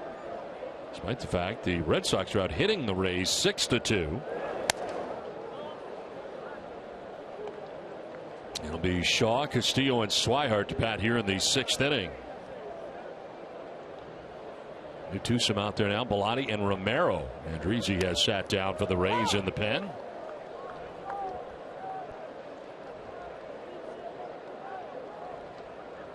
Travis Shaw 2 for 2 in the game, a single to center field to drive in 2 runs, and a single to left in the 3rd. That's a piece of that. Stay alive. I don't know how he did. That was down and away. Yeah, that's a pretty good cut fastball right there from Matt Moore. Hasn't thrown many of those tonight, but a couple in this at bat. There's the cut going away, as you can see from Travis Shaw, and Shaw somehow getting a piece of that to foul it off. Base hit into right field. 3rd hit of the night for Travis Shaw. This one goes to right field. Now he's got 2 hits to right field tonight, 1 to left field. Fastball this time. It was a breaking ball he took, pulled back in the 1st inning. This time he pulls the fastball for the base hit. Jim Hickey on the phone now to the pen with the lead runner on here for the Red Sox in the 6th inning. There is Rusney Castillo, 0 for 2 in the ball game. He struck out, reached on a fielder's choice. And a swing and a miss for strike 1.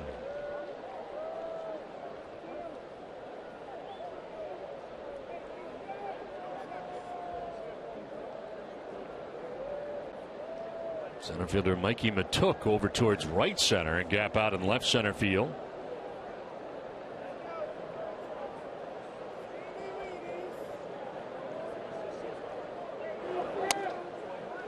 High strike call, and it's 0-2. That's back-to-back changeups to Castillo. He's going to see a lot of that. A lot of changeups and breaking balls from left-handers and a lot of breaking balls from right-handers.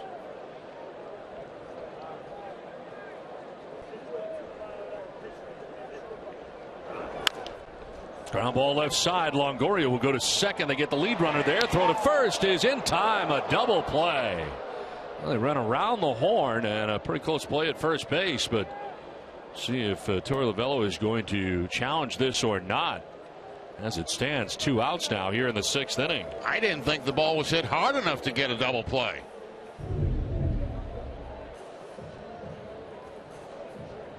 Longoria going towards second base, and a very quick turn at second by Forsythe.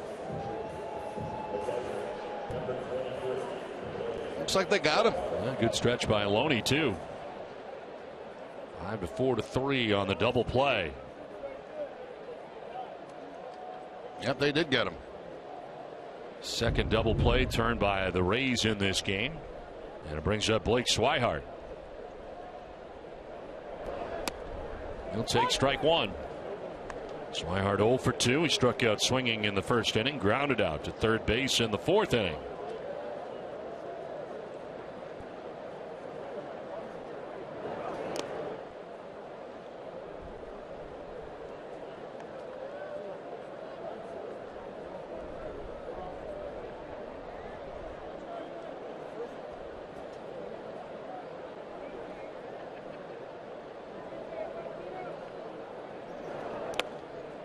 Bouncing in for ball 2.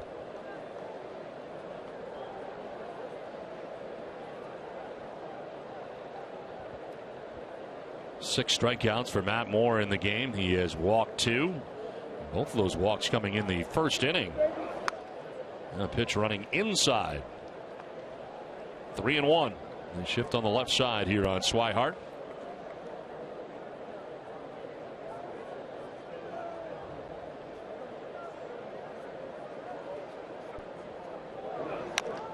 Now it's back to the mound. A lot of spin on it, but Moore fields and throws for the out that ends the 6th inning.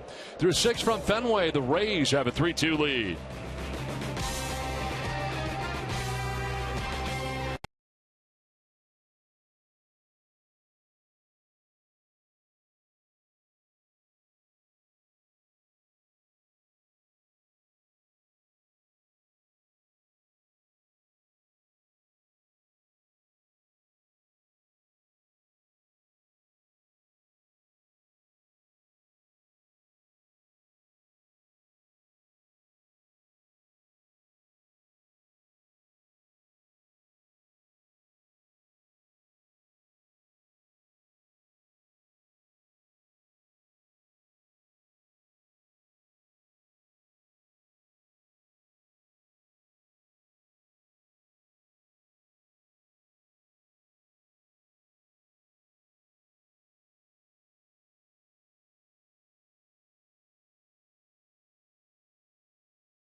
Dunkin' Donuts poll question. We asked, do you prefer Star Trek or Star Wars?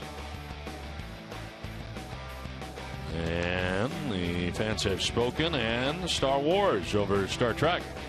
Both very popular, though. Yes, very close. One of our closer polls of the year. This is driven to deep left field down the line, and a foul ball off the bat of Asdrubal Cabrera.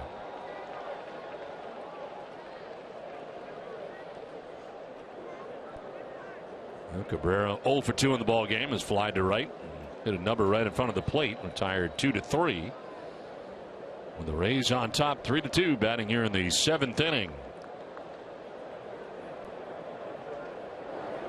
Henry Owens has been highly economical in this game from a pitch count standpoint as we check out his pitching line, brought to you by Ace Ticket. This is just pitch number 62, and he's pitching here in the 7th inning. This one fouled off, 1-2. Started the game by retiring the first 12 Tampa Bay Rays that he faced. Logan Forsythe doubled off him in the 5th inning and would come around to score the Rays' first run. They get 2 runs in the 6th. 1 is earned, 1 is not. So 3 runs, 2 earned on the error committed by Betts and right. Ground ball, and that's through into left field. Well placed on the left side.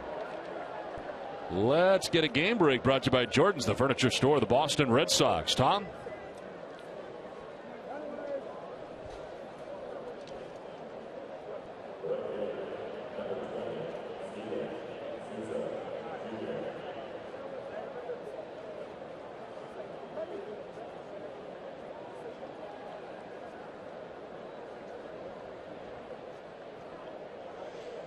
All right, Tom, thanks very much. Back here at Fenway Park, where Tampa Bay has a 3-2 lead. Red Sox had a 2-0 advantage after 1 inning tonight, but now trail 3-2, and a throw over to first base as Cabrera, kind of running in his tracks over there, did get back to the bag, but his legs were moving and nothing was happening initially. Now Owens likes that move too, that step off move, step off the rubber and throw to first base. And yeah, it was like he was stuck in a little bit of mud over at first base.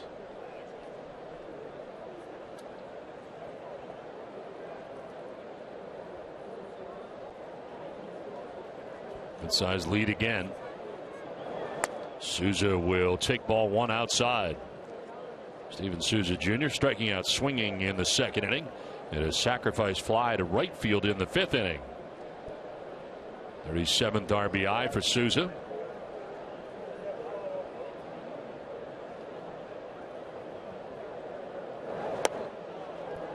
Swing and a miss, 1-1.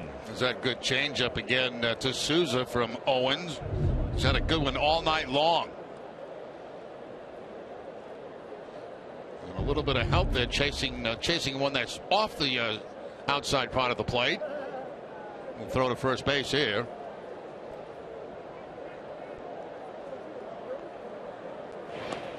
Easier time getting back for Cabrera this time.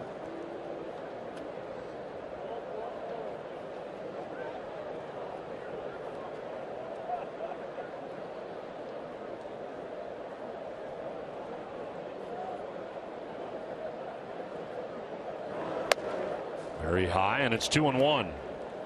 Coming out of the crouch that time to reel that in was Blake Swihart. On deck, James Loney. Rays batting here in the top half of the 7th inning. Took a 3-2 lead in the top half of the 6th inning.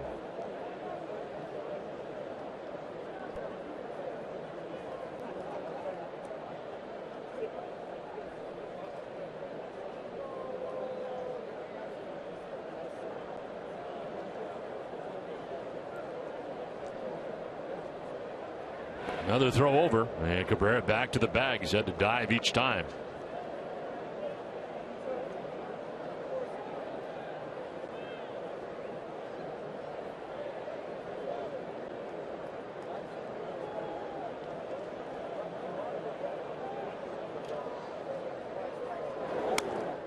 Well, the Rays in another close ball game tonight, 1-run game, and the Rays have played 54 1-run games.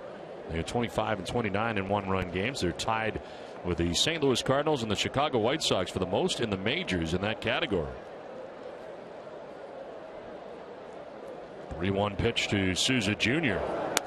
And that's outside. So Owens with his 2nd walk allowed on the night. First 2 have reached here for Tampa Bay in the 7th inning. Toyo Tires just made winter driving easier. Their all-new Celsius delivers the year-round convenience of an all-season tire, plus winter weather safety on snow and ice. Visit toyotires.com to learn more. Toyo Tires, the official tire of the Boston Red Sox. That was the second walk given up by Henry Owens, and Carl Willis, pitching coach, headed out to talk to him. First time he's had to make a visit tonight. And we'll see what the Rays do here with Loney at the plate. Now, they don't like to sacrifice. They generally don't do that very much at all. But with lefty on lefty, it's a possibility here. So we'll see what happens with Loney against Owens. Loney, of course, not bunting much throughout his major league career.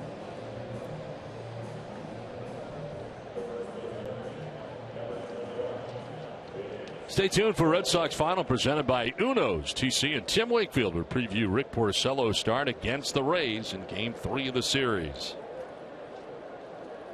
Drew Smyly matched up against Rick Porcello here tomorrow night. Against the Rays in 10 starts, 5-3 with a 3.06 ERA. See what James Loney's doing here with 2 on, nobody out. And he is going to hold off. Yes, did not go, says John Tumpain, third base umpire. That's one of the few sliders that Owens has thrown tonight. Falls behind 1-0. No sign of a bunt at all from James Loney.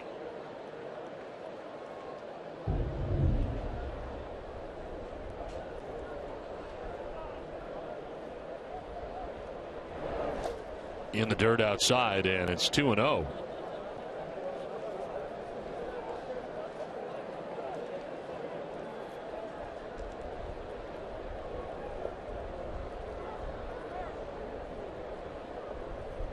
Single by Asdrubal Cabrera to begin the inning to left field. A walk for Steven Souza Jr. Runners first and second. Nobody out here in the 7th.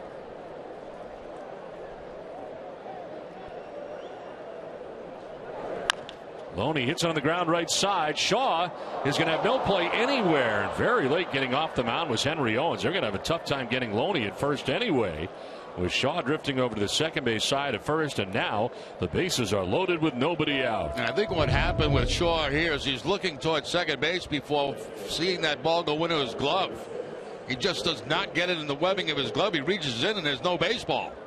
He was planning on going to shortstop Bogarts to try to get a force out there. Error charge to Shaw, and that is the second miscue of the night for the Red Sox, and now they're really in a jam. The infield coming in, bases loaded, nobody out. Richie Schaefer, the batter, struck out in the 3rd, walked and scored in the 6th inning. And a swing and a miss, off balance. Again, that big swing by Schaefer. Every swing, it looks like he's swinging for a home run. Changeup this time from Owens. It's a good selection of pitches with the bases loaded, and a guy that has a big swing like that. You know he's trying to hit the bomb right here.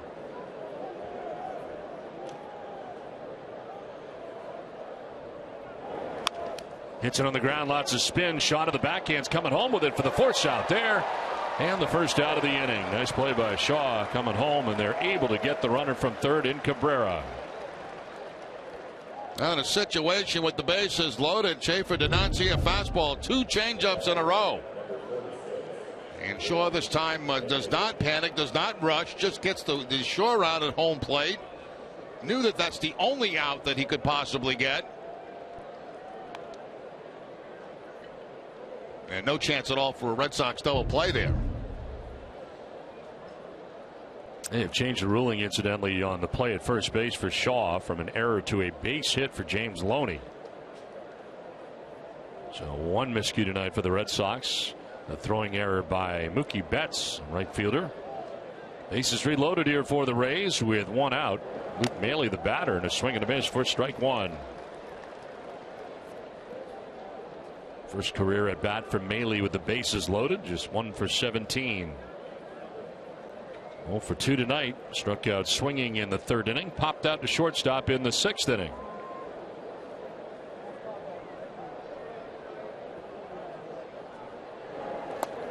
Down 0-2.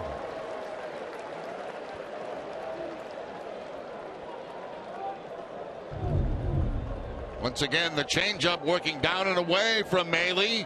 Gets the chase one well off the outside part of the plate.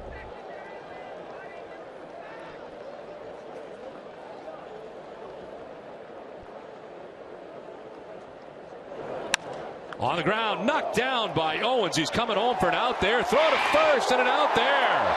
And taken out at the plate was Blake Swihart. Coming from third base was Souza to take him out, and Swihart still made the great throw and completed the double play.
And then a changeup away. Now back to the changeup, and that's the ground ball comes to first base, and that's how they get the double play.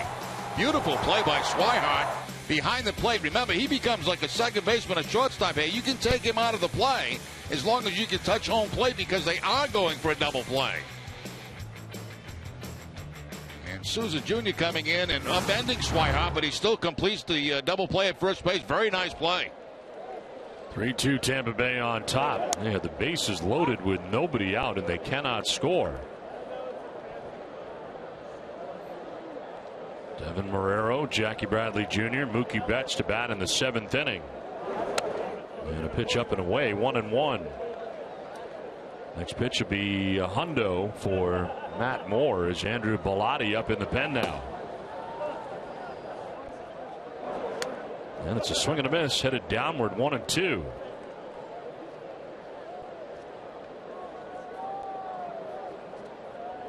$100 tonight, 85 the average so far for Moore, coming off the Tommy John surgery, and a new high for Moore. Extends out a little bit more with every outing.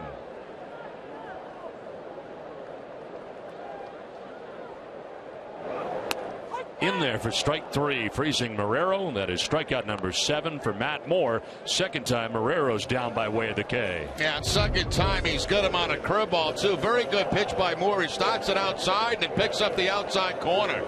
It's one a right-hander will quit on. Attention Red Sox Nation, there's a reason why the Boston Red Sox and the rest of America run on Dunkin', because our coffee is consistently smooth and delicious. The Boston Red Sox run on Dunkin'. One out, Jackie Bradley Jr. takes a bouncing ball, 4-1. Shift on the right side again for Bradley. 0 for 2 in the ball game. Is grounded out to third, grounded out to second.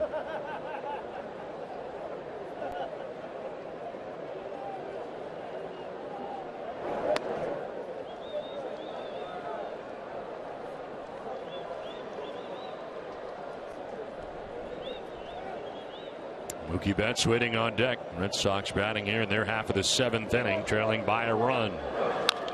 Grounder softly. Moore is going to run it down and apply the tag himself, as he and Loney were both going after that ball. 2 down.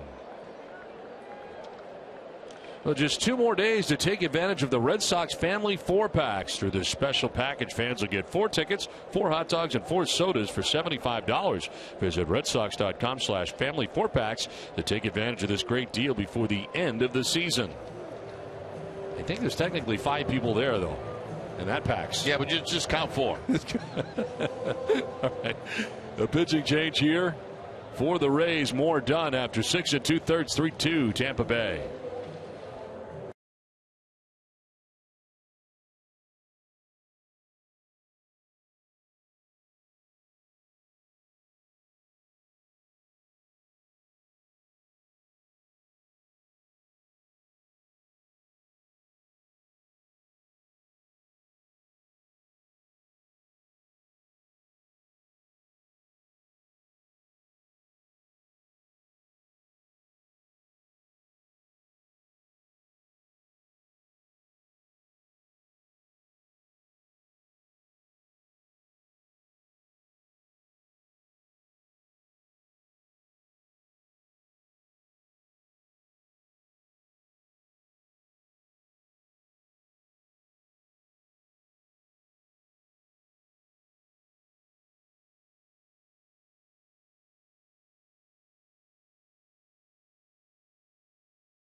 Ice cream from Hood, the official dairy of the Boston Red Sox. Bring your favorites home today. Now Matt Moore done after 6 2/3, throwing the most pitches he's thrown in any outing this year since the Tommy John surgery, and has a 3-2 lead. This call to the bullpen is brought to you by Kia. Enter Bellotti into the game, warming up in the pen into his 13th game of the year. 3-1 with a nifty 1.37 ERA so far. 16 strikeouts, 9 walks. Opponent's hitting at 179 against Bellotti. Mookie Betts the batter with 2 down in the inning. And Betts hits a fly ball to center field. Took out there waiting on it, and he'll put it away. 1 pitch in the final out of the 7th inning. We head for the 8th. 3-2 Tampa Bay.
Nesson is brought to you by Southwest Airlines. Book your low fare now at southwest.com. Your local Subaru dealers. And by Sullivan Tire and Auto Service. Thank you, New England, for 60 great years. Well, as promised earlier in the game, as it is now 3-2, Tampa Bay on top. We have selected the Data Strong fan photo of the game, and we pulled some strings, Jerry, and we are the fans of the game. That's good. We knew some people that could get it done, and we got it done. It's good. It's good to have connections, yes. right? Yep. Tweet your photos now, brought to you by T-Mobile. Brandon Guyer leading it off here in the 8th.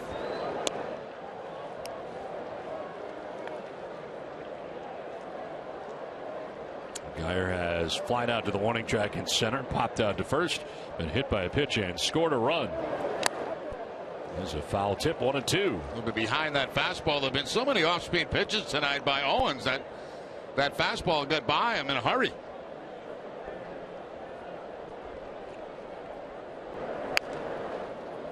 Half swing there, turns out to be a ground ball foul. We'll see Dennis Leary, Jimmy Fallon, Stephen Wright, and more. The 21st annual Comics Come Home at the TD Garden on Saturday, November the 7th. Proceeds benefit the Cam Neely Foundation for Cancer Care. For tickets, visit Ticketmaster.com. Happy youngster right there with the foul ball. 1-2. And a liner down the left field line, headed to the corner. So is Rusney Castillo to dig it out and hangs around back by the wall. And rounding second base is Guyer, has a double to begin things here in the 8th inning. Well, Guyer gets one of the few sliders right there that Owens has featured tonight, and all the way down to the 310. It gets stuck underneath the padding right there, and that's when Guyer makes it into second base without a problem. There's that slider that stayed elevated that time, and Guyer jumped all over it for the 2-base hit. So a lot of opportunities for the Rays in the last couple of innings. Yeah, they had the bases loaded, nobody out last inning, and could not score. Mikey Matuk now the batter. And that one is up and away for ball 1. You've seen no action in the pen, nor has there really been a reason for action in the pen, as Henry Owens' pitch count been pretty low all night long. He pitches here in the 8th inning. Full contingent of relievers, but nobody warming up. 1-0. And a pitch high, 2-0. It's now 83 pitches thrown by Owens. Facing his second batter of the 8th inning.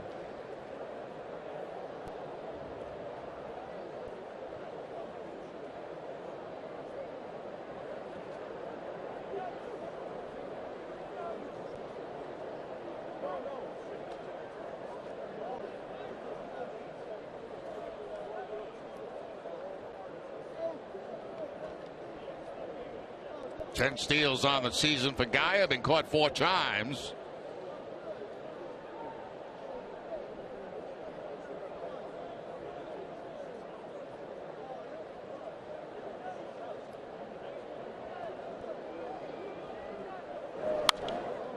Foul fly down the right field line out of play, and it's 2-1.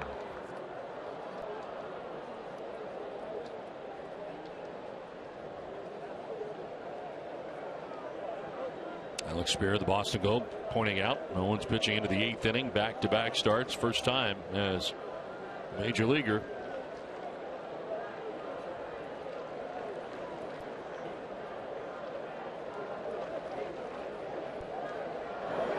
Two-one pitch fouled back.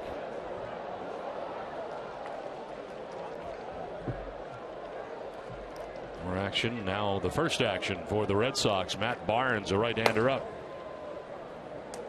Race Ben has been busy all night, even though Matt Moore pitched very well in this game. 6 2/3, giving a total of 2 runs. Moore ended up with 104 pitches in his outing. Right now, pitcher of record with the Rays on top, 3-2. Matuk drives this to deep left field, and that ball is back and gone. Back row of the monster seats. Mikey Matuk hits his 5th home run, and Tampa Bay now takes a 5-2 lead.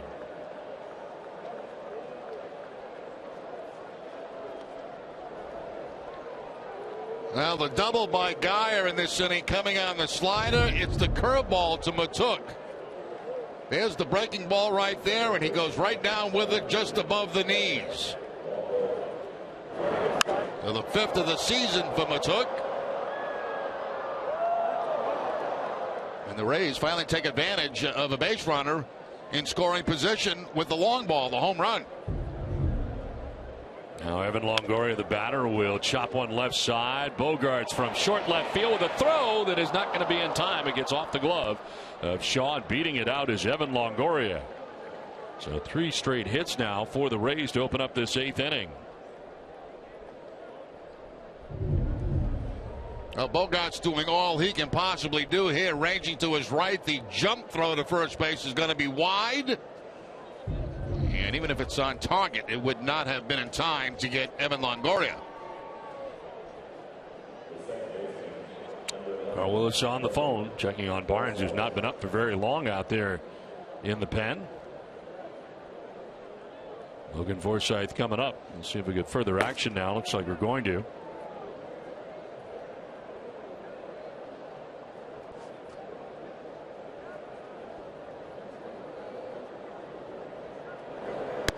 Forsythe takes the strike to grabs the outside corner.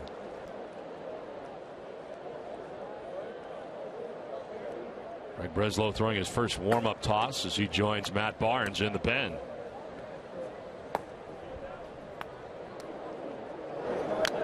Swinging a foul tip as Forsythe down 0-2.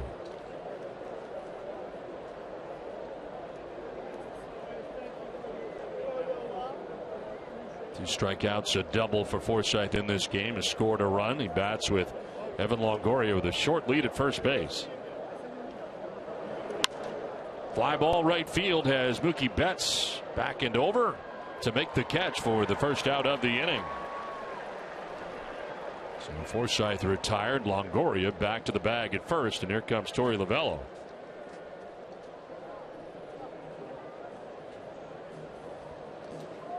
Henry Owens shaking his head, frustrated after pitching a very good ball game tonight. Gets into the 8th inning and puts up a 2-run home run, and that is the night for Owens. The pitching change from Fenway. Rays now have a 5-2 lead.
No.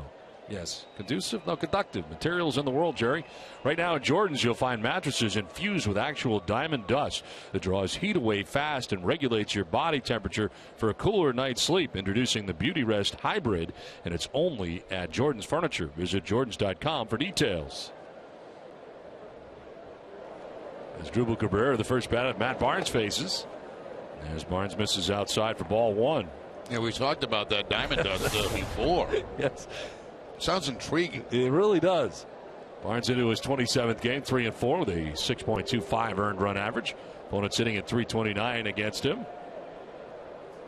One out, one on, and a ground ball right side as moving over is Rutledge. Plants and throws in time to get Cabrera as Longoria takes second base. And Rutledge showing some range to his left. Fortunately for him, he got a couple of nice high bounces, which always helps out. And able to get the out at first base. Don? Individual game tickets are available for all Bruins home games throughout the season, with a schedule filled of must-see matchups. You won't want to miss out on the action and excitement of Boston Bruins hockey. To purchase tickets, visit bostonbruins.com or Bruins mobile app.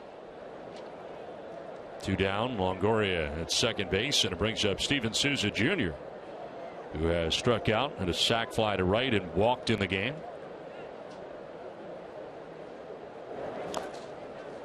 Action for the Rays in their pen. Enny Romero warming up. Hard throwing. Left-hander. Good until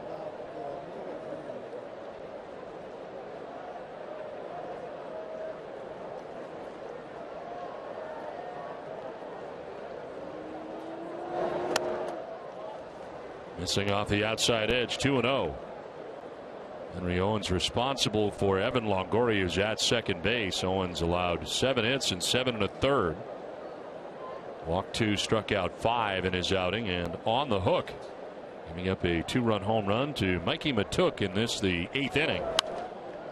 Fly ball foul off to the right for strike one.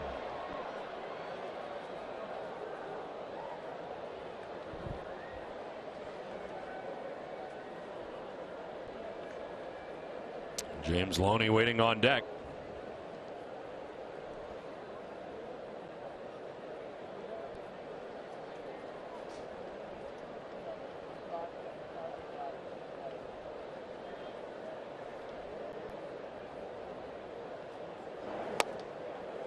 Strike two, 2-2. 95 on that fastball from Barnes.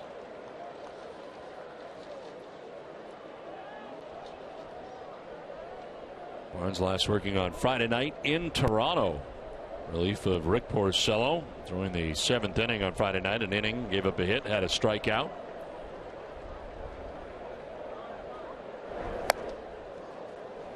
High for ball 3, full count.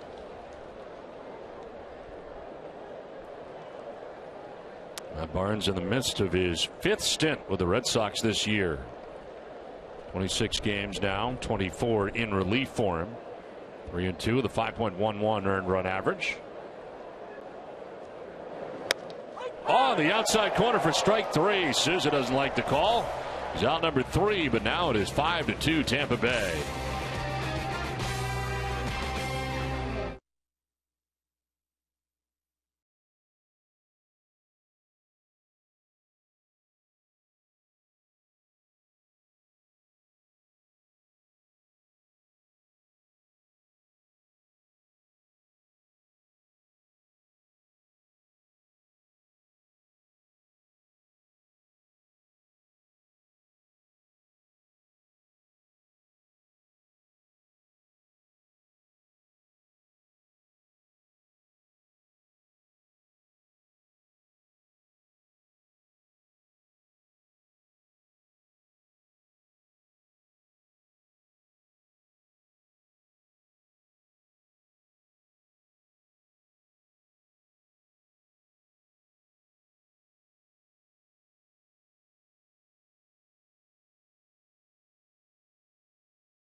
His last 4 strikeouts, a fastball by Rutledge, a breaking ball to Marrero, a breaking ball right there to Xander Bogaerts, and another curveball. Very impressive tonight, the best that we have seen Matt Moore since coming back from surgery. The tonight's game summary is brought to you by Xfinity. As Moore, 6 2/3, the 2 runs, and a chance for his second win of the year. Henry Owens, 7 1/3, 4 earned runs of the 5 that he allowed. Travis Shaw tonight, 3 for 3 for the Red Sox. Pinch hitter is Brock Holt. And he'll take strike 1. Pinch hitting for Josh Rutledge. Begin things here in the bottom of the 8th inning. Rutledge tonight had been 1 for 3, striking out twice, signaling to left.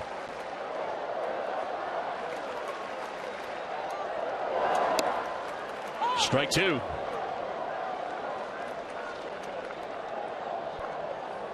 Andrew Bellotti coming into the game to get the final out of the 7th inning. Got Betts fly out to center field in relief of Matt Moore. He's had 2 runs in the top of the 8th inning. Oh, the foul tip held on to for strike 3. So he strikes out for the first out here in the 8th. Yeah, every pitch down in the zone, the first, second, and the third down and away. And I believe foul tipped into the glove of Maley. His 8 strikeouts tonight for Rays pitching. The first for Bellotti. 1 down as Enny Romero continues to warm in the pen. Here is Xander Bogaerts. Walked in the first and scored, doubled in the third, and struck out swinging in the 5th. All that was against tonight's Rays starter, Matt Moore.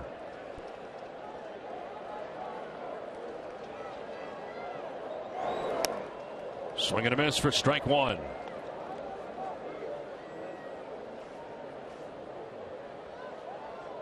Red Sox had a 2-0 advantage. They did all of their scoring back in the first inning. Rays with a run in the 5th, 2 in the 6th, 2 in the 8th to take a 5-2 lead.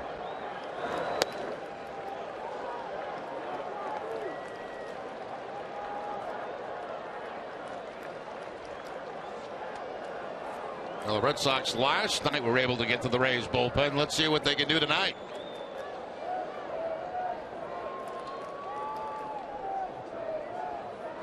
Bellotti called up from AAA Durham on September the 8th.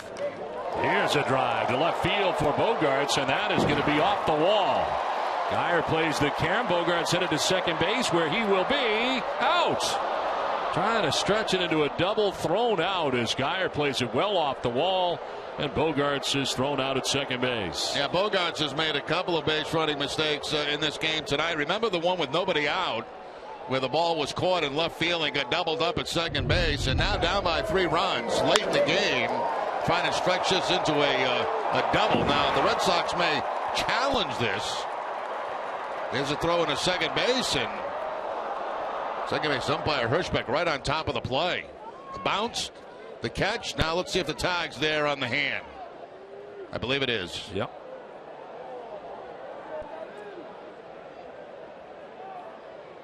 You've talked about it many times, having your back to that play, too. It's a very difficult play for a second baseman to make because your back is to the runner. You don't know which side he's coming in, and you've got to concentrate on the throw, spin, and then find him. That's why a lot of times those head-first slides are very effective, where they kind of reach around, swim around with their hands to find the bag.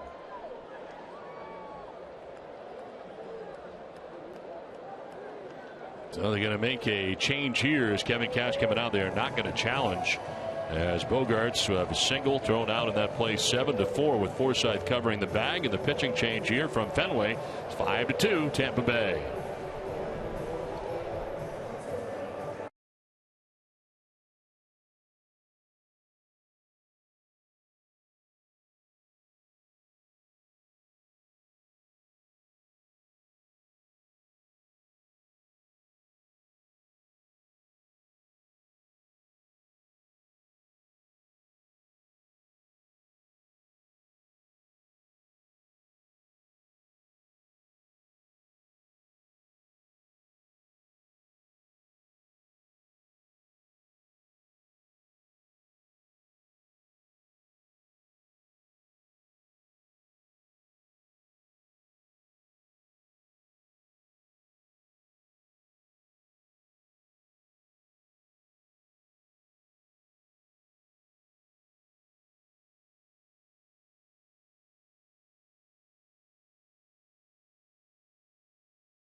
It's here in the bottom of the 8th inning. Base is empty, and the pitcher on here for the Rays to deal with David Ortiz.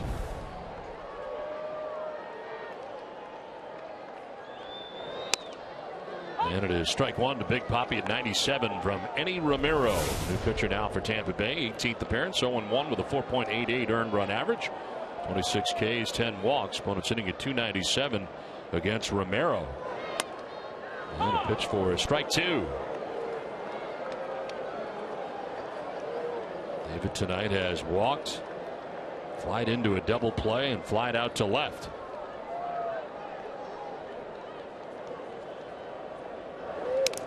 In tight to David, and it's a ball and 2 strikes. In honor of David Ortiz's 500 home runs, Alltown will double their $500 donation to Cystic Fibrosis Multiple Sclerosis Fund. Alltown is New England's premier healthier convenience retailer. 1-2 pitch coming up to Ortiz. 2 outs here in the 8th. And a line drive caught by James Loney at first base on the backhand to end the 8th inning. 5-2 Tampa Bay.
To save, CVS Pharmacy will make a donation to Children's Hospital towards a $25,000 commitment once again this season. CVS Pharmacy, the official pharmacy of the Boston Red Sox.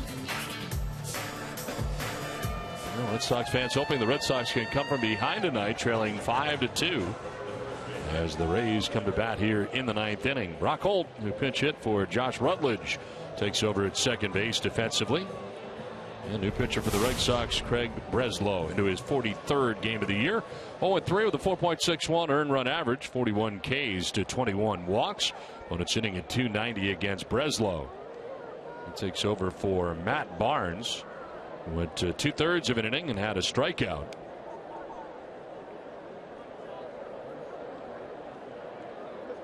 James Loney, who made the catch on David Ortiz to end last inning, leads it off here in the 9th inning for Tampa Bay. More action for the Red Sox in the pen. Roman Mendez warming up.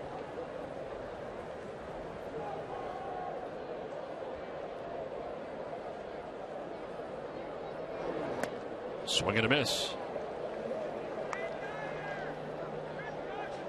Breslow last worked Tuesday night at Baltimore. So it has been a week now for Breslow. Ended up going 2 1/3 in relief. 3 strikeouts.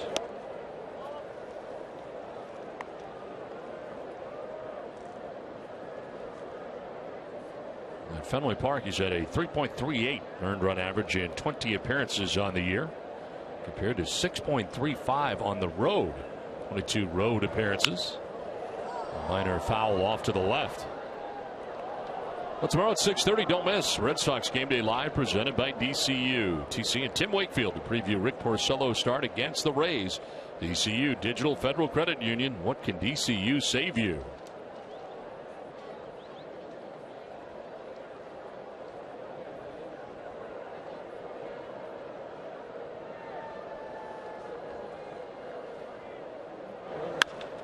Inside out swing and a base hit into left field. James Loney with his second hit of the night.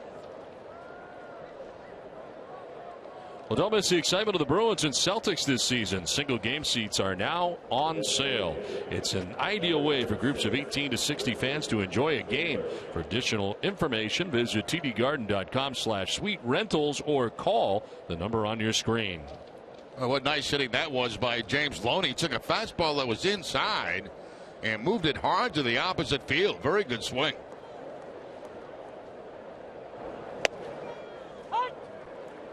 Well, look at that Loney at bat. Now watch the pitch. It's going to be inside. Pretty good pitch by Breslow, but those hands come inside the baseball and he slices it hard to the opposite field.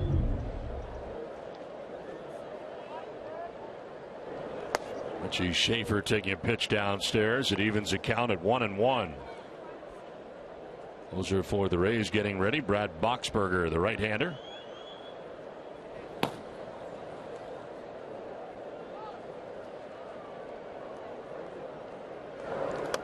Schaefer thought about it, but takes the strike on the outside corner. Change up that time by Breslow.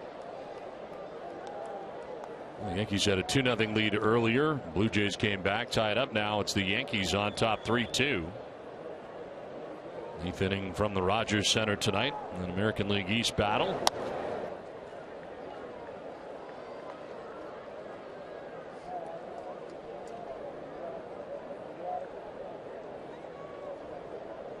Luke Maile waiting on deck, number 9 man and catcher for Tampa Bay.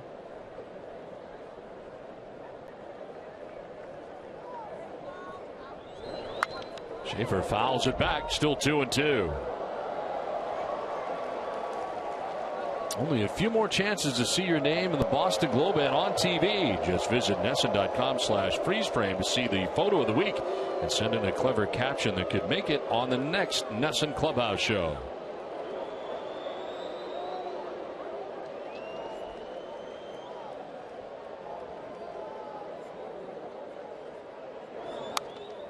Fouled off again. See a 7th pitch now in this at bat.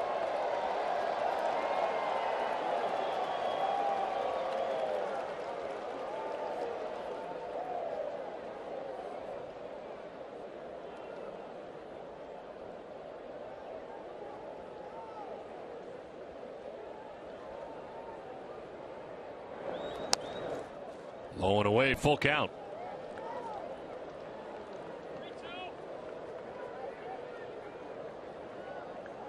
Right-handed batter's been hitting at .290 against Breslow.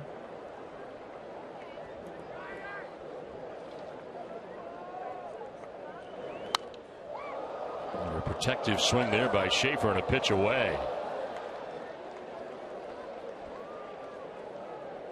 Schaefer, who homered in last night's game, got his 4th home run of the year.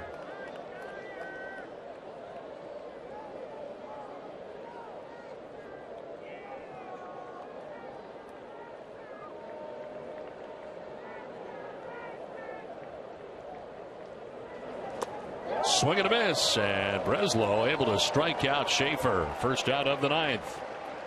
Second time Schaefer has struck out tonight. Owens got him on a changeup back in the 3rd inning. This looks to be a cut fastball or a changeup. It was 84 miles an hour, but regardless, the off-speed pitch gets Schaefer for the first out here in the 9th.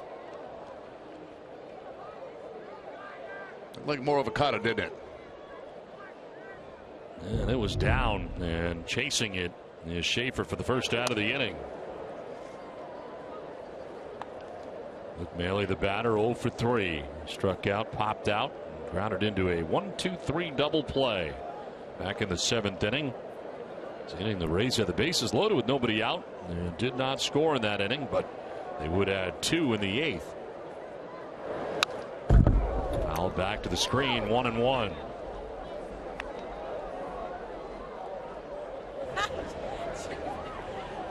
Fred Lynn bobblehead night here tonight at Fenway Park. License plate from Connecticut, Fred Lynn.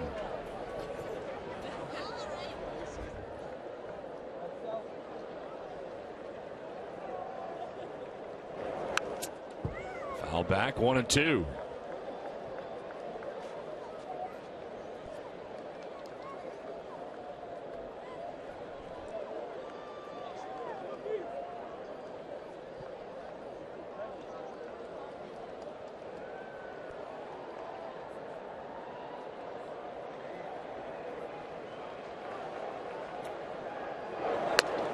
Outside, 2-2.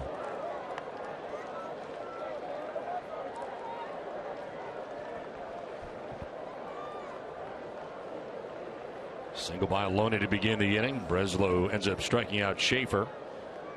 Now battling Maley here, 2-2. Fly ball foul down the right field line, out of play. Have a son or daughter who wants to learn more about baseball or the Red Sox? Visit NESSONClubhouse.com. And has videos, games, and a whole lot more. It's fun, free, and easy to use. Visit NESSONClubhouse.com today.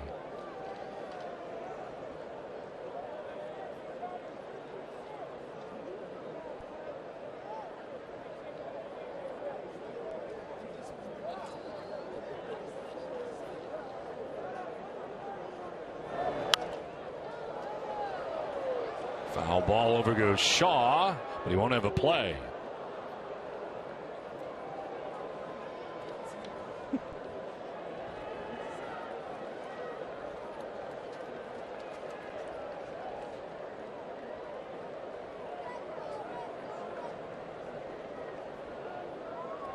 Maley battling here, count of 2-2.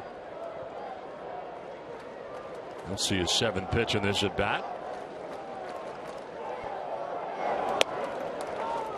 Just missed, full count.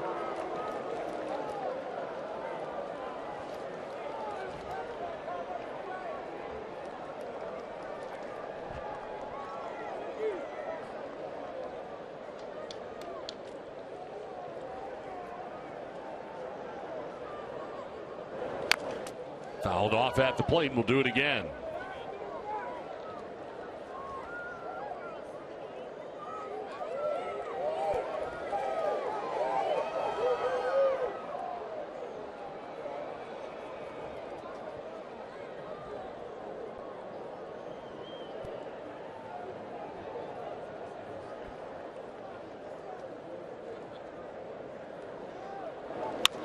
On the ground, left side. Bogart slides to his right, goes to second for one, on to first, and it's picked by Shaw. Double play.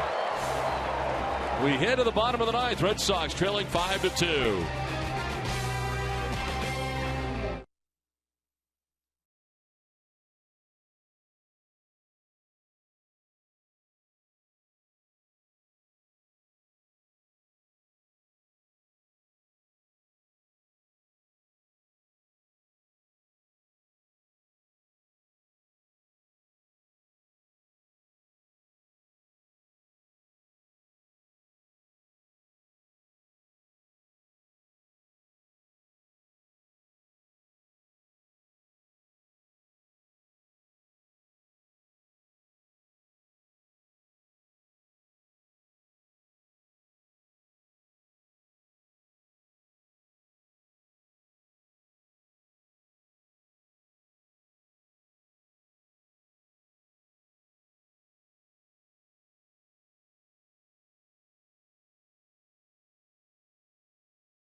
5-2, Tampa Bay has the lead over the Red Sox as we head to the bottom of the ninth inning. Star Trek night here tonight, if you can't tell. The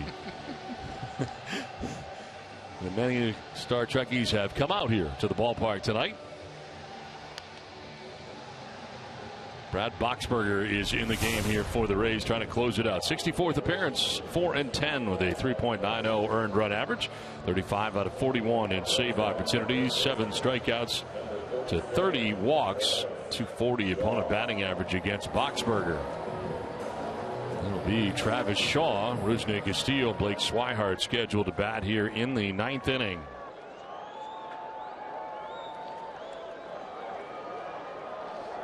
Shaw tonight with a 3-hit night.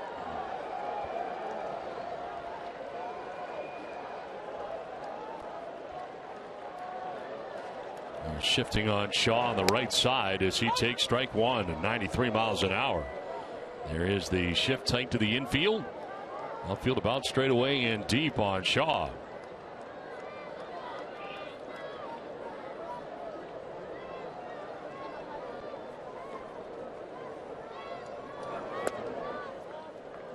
Outside, 1-1.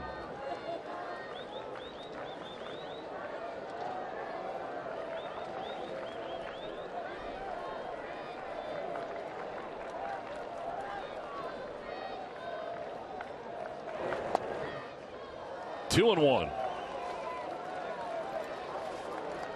Boxberger's second in saves behind Houston Street. 35 on the year.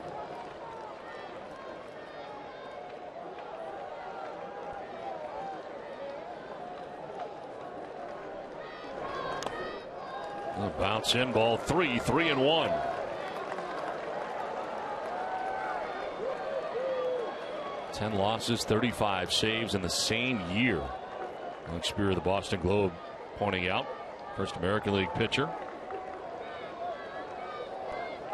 5 losses coming since the All-Star break for him, and there's a leadoff walk for Travis Shaw. 4th time he's been on base tonight. He had the base hit the first inning to drive in 2 runs, the only 2 runs the Red Sox have on the night. Rusney Castillo coming up. He is struck out, reached on a fielder's choice, and grounded into a 5-4-3 double play.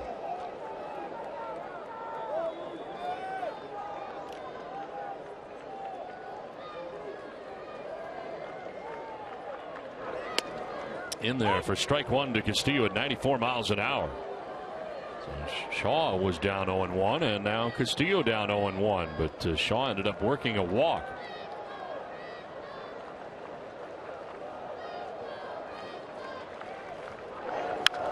On the ground, foul off the front of the fencing of the Rays dugout, third base way. 0 for 2 with 2 strikeouts in his career against Boxberger.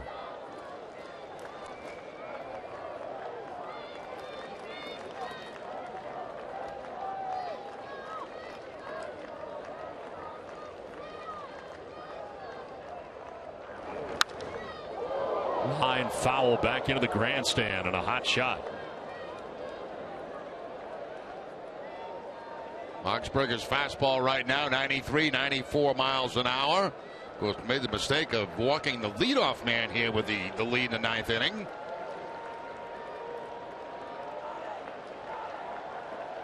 Rays infielder double play depth and 0-2 pitch. And Castillo fouls it off. Just barely getting a piece of that changeup from Boxberger.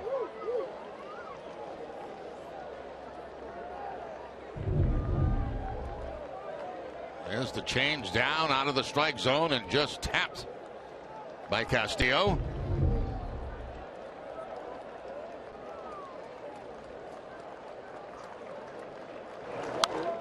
Fouled off to the right, and it's still 0-2. There's Nick Castillo battling here.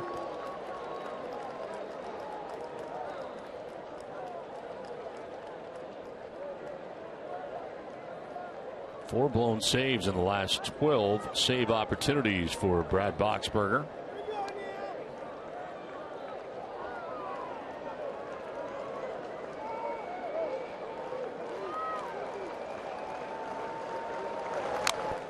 Fouled off again. Talk about his 10 losses. That's a Rays record. Most by a major league reliever in the last 10 years since 2006. Last reliever with more losses was Scott Shields back in 2005 with 11 for the Angels.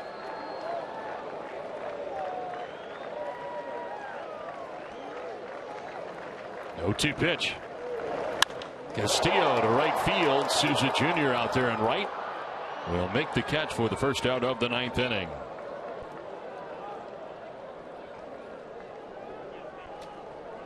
The Boxbergers had a club record 6 walk-off losses, most in the major league since Brad Lidge of the Philadelphia Phillies back in 2009, who had 6. So while he's second in the league in saves, it has been an interesting season for Boxberger from a statistical standpoint. 1 on, 1 out, and it brings up Blake Swihart.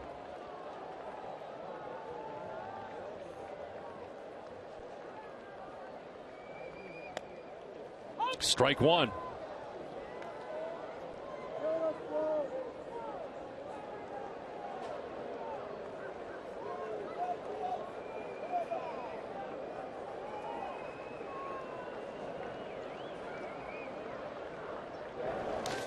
Swing and a miss for strike 2. Back-to-back changeups. One that was outside that was called a strike, and that one not in the strike zone but swung at by Swihart.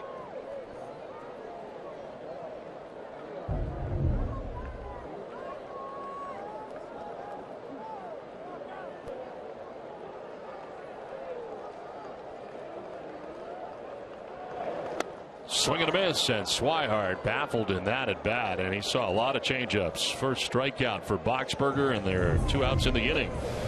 The Toyota play of the game, Mikey Matuk with a 2-run home run in the 8th inning, which opened up this game a little bit for the Rays. Gave him some breathing room. It was 3-2. He made it 5-2 with that 2-run shot. And for Matuk, his 5th home run of the year. 2 outs now in the 9th inning as Devin Marrero stands in. Marrero tonight 0 for 3 in the game. Lined out to center in the 2nd, struck out in the 4th, struck out in the 7th inning.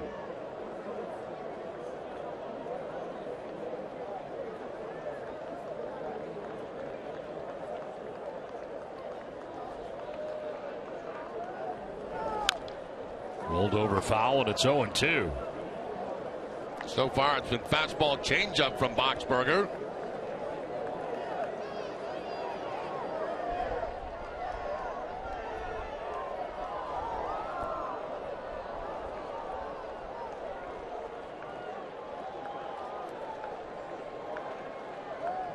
Trying to elevate here against Marrero. And he grounds it foul just outside of first base.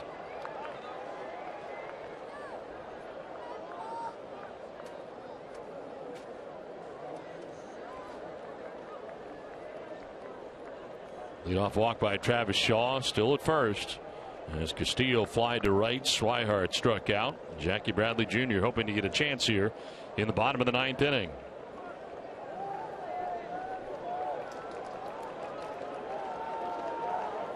Let's go upstairs again. 1-2 now to Marrero.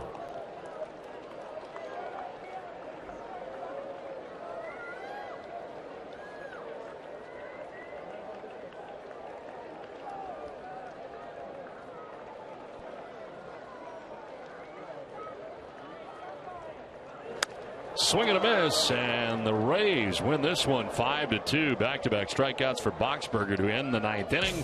And Tampa Bay takes game 2. We're back with more right after this.